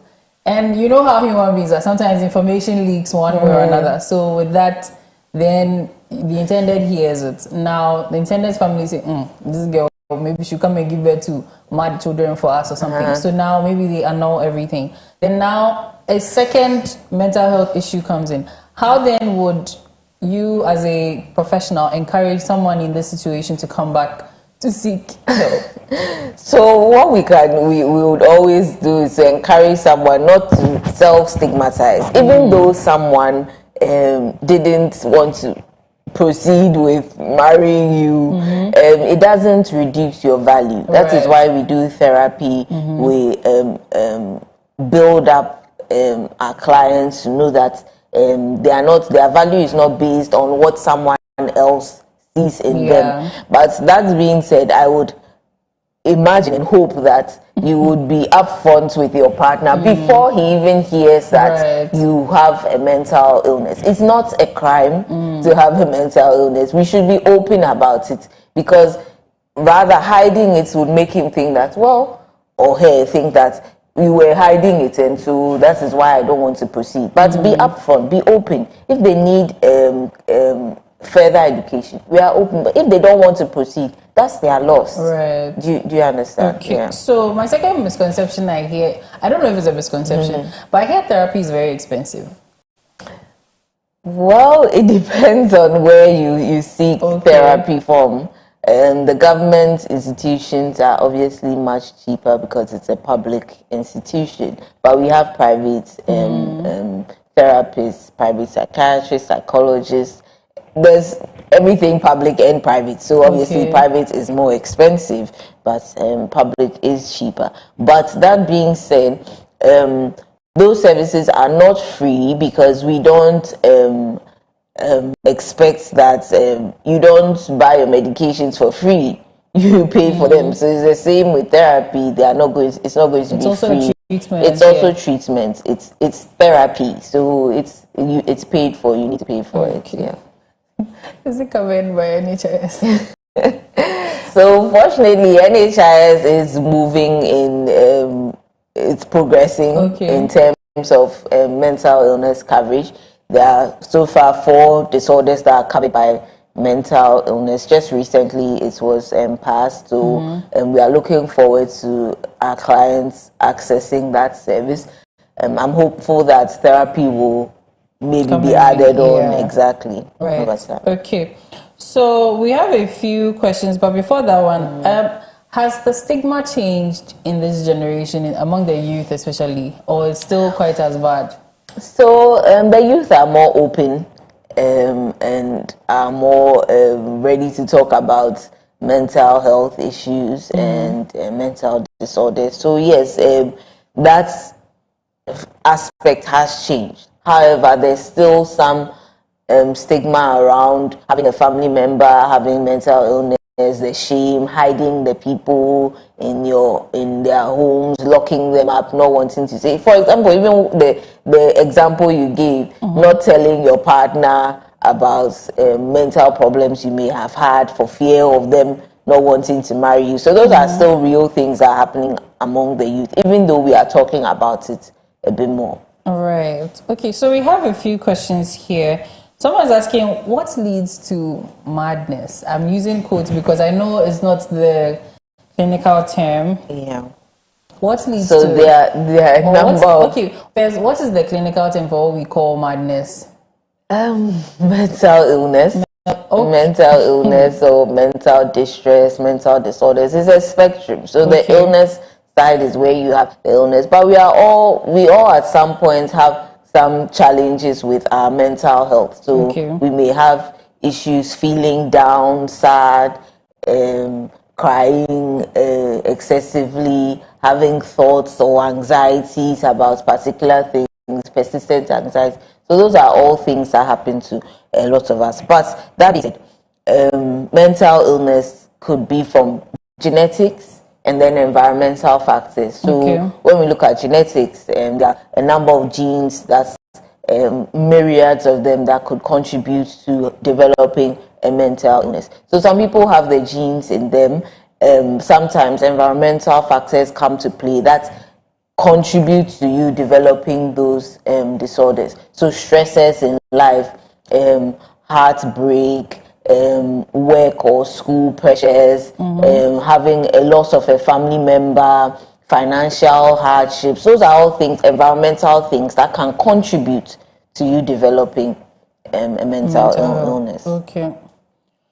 Right. Now, this question here says, hello, Koko Digest. Interesting discussion here. Yeah, it's true. Mental health issues are on the rise again. Now, please, what initiatives can be implemented to promote mental health awareness and reduce stigma in Ghanaian communities? This is Erica Asante in Somania. So, thank you, Erica, for the question. So, we can we can teach more people about mental illness, create more awareness. There can never be too much awareness. And we also need to work harder at teaching about mental health in schools so that our children can grow up knowing what it is and what it involves, what it entails, so that it reduces that stigma. By the time they are adults, they don't think it's something weird or something so scary. So those are the kind of things that we need to be able to do to improve awareness. Okay, so this one also says, hello, Koko Digest. Thank you, Koko Digest and Mental Health Authority for this topic. Now, please, how can the National Health Insurance Scheme be utilized to cover mental health services? Because most of the drugs are expensive. Help us. This is Derek Asare in Tamale. Yes, so as I mentioned, 4 disorders are now covered by the National Health Insurance. So can we have them? So anxiety disorders, depression, schizophrenia, and then I think bipolar disorder, if I'm not. But the first 3 I'm certain about. I have to confirm the last one, but I know there are 4 now.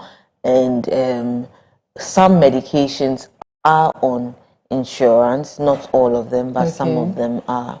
Right. Okay. So some of these mental health issues are also covered by the NHIS. So if you know you have a few issues around that, you can use your NHIS card, but not every drug is on. Yes. Okay. Now, this other question here says, good morning, everyone. Great discussion. Yara, kindly ask Dr. Harding what policies can be implemented to promote mental health care and support in Ghana? And then how can advocacy efforts influence mental health policy and funding decisions? This is Adjoa Safo in Ashaiman. Hey. Okay, so thank you, Madam Adjoa Safo, for your question. So the Mental Health Authority is the institution in charge of creating and pushing policy regarding mental health in the country. And fortunately, since the Act was passed in 2012, Act 846, many strides have been made into trying to implement that so that it can work better for Ghanaians. So, however, it can be a bit slow because it requires funding and money to implement these policies, to also even create more policies that can benefit people with mental disorders. So what I would say is that in every corner where you are, advocate for mental illness in church, in school, at your workplace. You can have a 10-minute discussion on Sunday, in the mosque on Friday. You can reserve a small spot for your community mental health nurse. They are living amongst you. We are all in your communities. Advocate in your own little way to help push the awareness creation and the drive and people to talk about it. And then this gets our politicians involved and realize that you need to fund more mental health care and policies and services. So I wanted to ask a question building up on this policy thing, but I'm not sure how to frame it because, okay, let me just try. So do you think as a policy, would you encourage that maybe there's a sort of mental health screening done for people who want to enter into certain positions so that maybe, in case of any kind of behaviors, 1 or 2 behaviors, we can be sure that, okay, something could be contributing to that? I'm not sure how that would be beneficial because, like I said, you can develop a mental illness at any age. It's not, so if we screen you today, in 3 months, you could still have a mental illness. So we've screened you. It doesn't mean you are no longer at risk. So anybody can develop a mental illness at any time.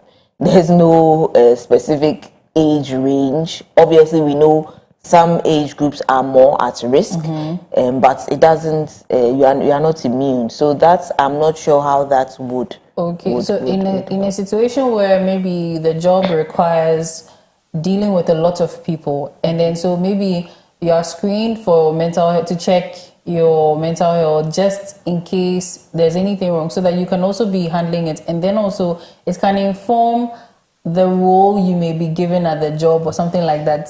No, that would fuel stigma, because then now you would use it to identify people who have suspected mental illness and say this person cannot do the job. Just because they at that point they had a problem, it doesn't mean 3 months down the line they would have that same problem and they cannot do the work they are supposed to do. So what I would advise is that rather we are encouraging workplaces to have open door policies where people can come in if they have mental health challenges. You should be more open about it so that they can seek help early, and then they can be provided the appropriate support, be it at work, at home, or at the hospital. Right. So what about, so you see in Africa, our leaders are usually 60 and above. And it's a big complaint that it is probably part of why Africa's development is at the rate at which it is.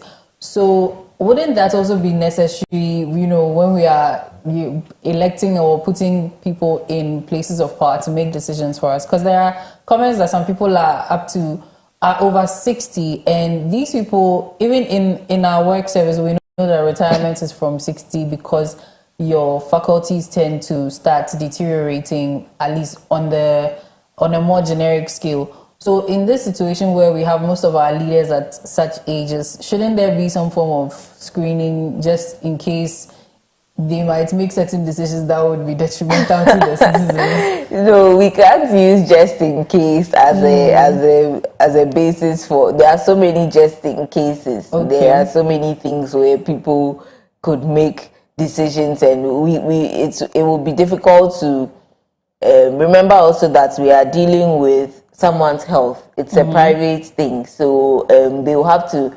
These are confidential things about their health, so we cannot just subject everyone to screens without any basis or justification for it. So I'm not sure how that would work out, but if that is something that you'd want to do, then it means the person has to come forward and consent to that on their own. Yes. So this may be a little informal, though, but what happens if, let's say, we have a bipolar president, where we know they are people with bipolar disorders tend to have episodes. So in that situation where maybe the screening was not done, and now our president comes to tell us maybe something very outrageous because of maybe how he's feeling at the time. That's one of the reasons. That's why the Constitution has. I'm sure the Constitution have those things in place to help us deal with problems like that. But so if the person has bipolar, they could also have depression, they could have anxiety. It doesn't mean they cannot rule the country or manage the country, or as long as they are on medications, they are adherent to them, they are doing well. That's all well and good. The main reason for the screening was to make sure that, let's say, whoever is being given a certain, to whom much is given, this amount of power or this duty, has some sort of medication or control, treating the issue, also helping out, rather than just living with it and then moving in life just like that, as maybe our parents did back in the day. But now I digress. Okay, so we have more questions. This one says, hello, Miss Yara, please ask your guest the difference between a therapist, psychologist, and psychiatrist and their roles. Thank you. Okay, so that's a common question. Yeah, we usually get. So a psychiatrist, by definition, is a medical doctor first and foremost. You go through medical school. You are trained for minimum of 5 years to 6 years, and then you come out with a degree or a medical degree. And then you subspecialize in the field of psychiatry. Okay. So then by usually 8 years to 10 years, someone comes out as a psychiatrist. So by definition, they are medical doctors before so they can treat not just mental illnesses, but all other illnesses. And then psychologists are usually those who go to university, have a degree, so they come out after 4 years with a degree, or sometimes they do a master's program. So they are not technically doctors, although we do have some doctors who are psychologists. But most of the time, they do not have a medical degree, and they have a university degree or a master's degree and are clinical psychologists. Therapists can be either of the two. You can have therapists who are psychiatrists, you can have therapists who are psychologists. So therapist is a more generic term. It's not specific to one person. We even have therapists who are counselors, they are lay counselors, maybe they have a certificate in counseling. They are also sometimes called therapists. So therapist is basically anyone who provides therapy. And psychologists, psychiatrists, counselors provide some sort of therapy. So it's a more broad, vague term. Right. So I hope that was clear. Now we have more questions. So this one says, good morning, Koko Digest. A lot of us are dealing with financial stress, especially in these tough times. How big of a role does money and poverty play when it comes to mental health in Ghana? This is Abna in Adenta. So yes, we know that financial stresses do play a role, because a lot of the times not having enough money contributes to what you are eating, how well you sleep, whether you have a job, driving, relationships. I mean, it has so many parts to play in different aspects of your life. So we know that yes, it does play a role in your mental health. So if poverty is the cause of somebody's mental health issue, how would getting the needed psychiatric help help so you? that's why I'm saying that it's not poverty is the cause, but it contributes, because we have people, remember that people who are not quote unquote, I don't want to use derogatory terms or terms that are not sensitive, but there are people who don't have a lot of money, but they don't have, they're happy. So it's not that poverty is a cause, but it can contribute to it. So yes, so even though we know that it can contribute to it, that is why we still have public institutions that can still offer help to people who may not be able to afford private health care. So we still offer, government institutions still offer mental health support, treatments, therapy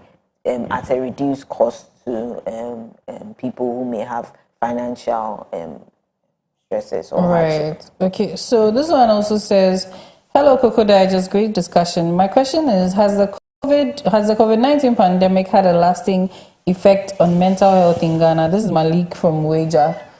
It's possible. So yes, studies outside of Ghana did show that COVID-19 had an impact on mental health, because it reduced our ability to socialize and kept us isolated,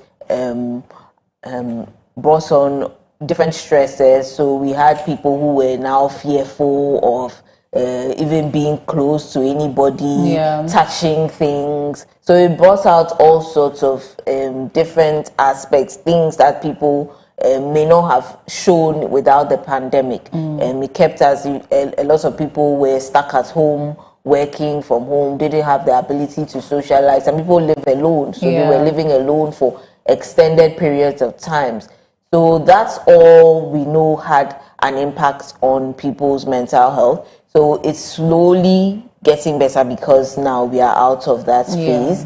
But we know that people developed obsessive compulsive disorder, anxiety disorders, depressive disorders, and even people who were abused were locked up in the COVID-19 phase and so experienced depression, PTSD. Yeah. So those are the kind of things you can think about when you think of the impacts COVID-19 had on mental health. Right. Okay, so this one too also says, good morning, Koko Digest. Thanks for the very insightful discussion on mental health. Please ask Dr. Harding if there are mental health departments in district hospitals to identify and treat cases that and also lead to advocacy at the district level. And this is from Sena Nuchikata. Okay, so yes, there are mental health units within the district hospitals, manned by community mental health nurses. Okay. Also, some of them have community psychiatric officers, and so they are the first points of call within the districts and are able to scale up if the problems are beyond what they can manage, to scale up to either of the big 3 mental health facilities in the country. Okay. More questions. So Nana, okay, so this is Sarah Nana Bruce from La Paz. She says, hello Yaya, please ask your guest what are the challenges in providing mental health care to individuals living with chronic conditions like HIV, AIDS or substance abuse? Okay, so let me tackle the substance abuse part first, because substance use in itself falls under the remit of mental health or mental disorders. So the challenges are that one of the biggest ones is that a lot of times the society believes it's a willful thing. Just stop using it. Why do you go and use it? You're a bad boy, you're a bad girl. Why are you using it? You just want to use it. Forgetting that we know that the first use is out of their own will, their desire to experiment. But subsequently, we know that it's a disorder. It's now a brain disease where your brain has been conditioned to crave that drug, and so you keep having to go back to it despite not even wanting to. You do need to go back, so it becomes a problem. So when their family doesn't support them because they think they are just being a bad person, they are being difficult, it's slows down their progress, makes care, therapy, treatment difficult because family is not supporting. For those with other chronic medical conditions, it can be a double whammy because you have one chronic medical condition and then you have a mental illness. It does put you at risk having a chronic medical condition. So it can be a bit difficult because it's like you have two, but it can still be managed even though you have. So with that, how is it that the drugs, are they made in a way that someone living with HIV can also still take mental health drugs? Yes, okay. They can. Right. And actually we know that not adhering to your therapy, that is to your medications, your antiretroviral drugs, your antihypertensives, to your diabetic medications, can all contribute to developing a mental. That's why the first thing we do is to always check and encourage the individual to be adherent to their medications. Then we can add on depending on whatever disorder we identify. Okay, all too soon, our time is up. So wrapping up, what do you envision for the future of mental health advocacy and treatment in Ghana, and what would you like to tell viewers too? So I'll say the future is bright for mental health because we are speaking more and more about it, and I just hope that people continue the advocacy for mental health and they don't get tired of talking about it. Like I said, there can never be too much awareness. We need more and more because the person in rural areas, in schools, teachers, everyone needs to know about it. So I'm hoping that we can all become individual advocates for mental health wherever we are. Right. Thank you so much. And this is also to say a big thank you to you viewers. Thank you so much for sending in your questions. Thank you, team, everybody that joined hands to make this show a success. As always, I'm Yaira. I will not do have an amazing week ahead. We'll see you bright and early on Thursday morning.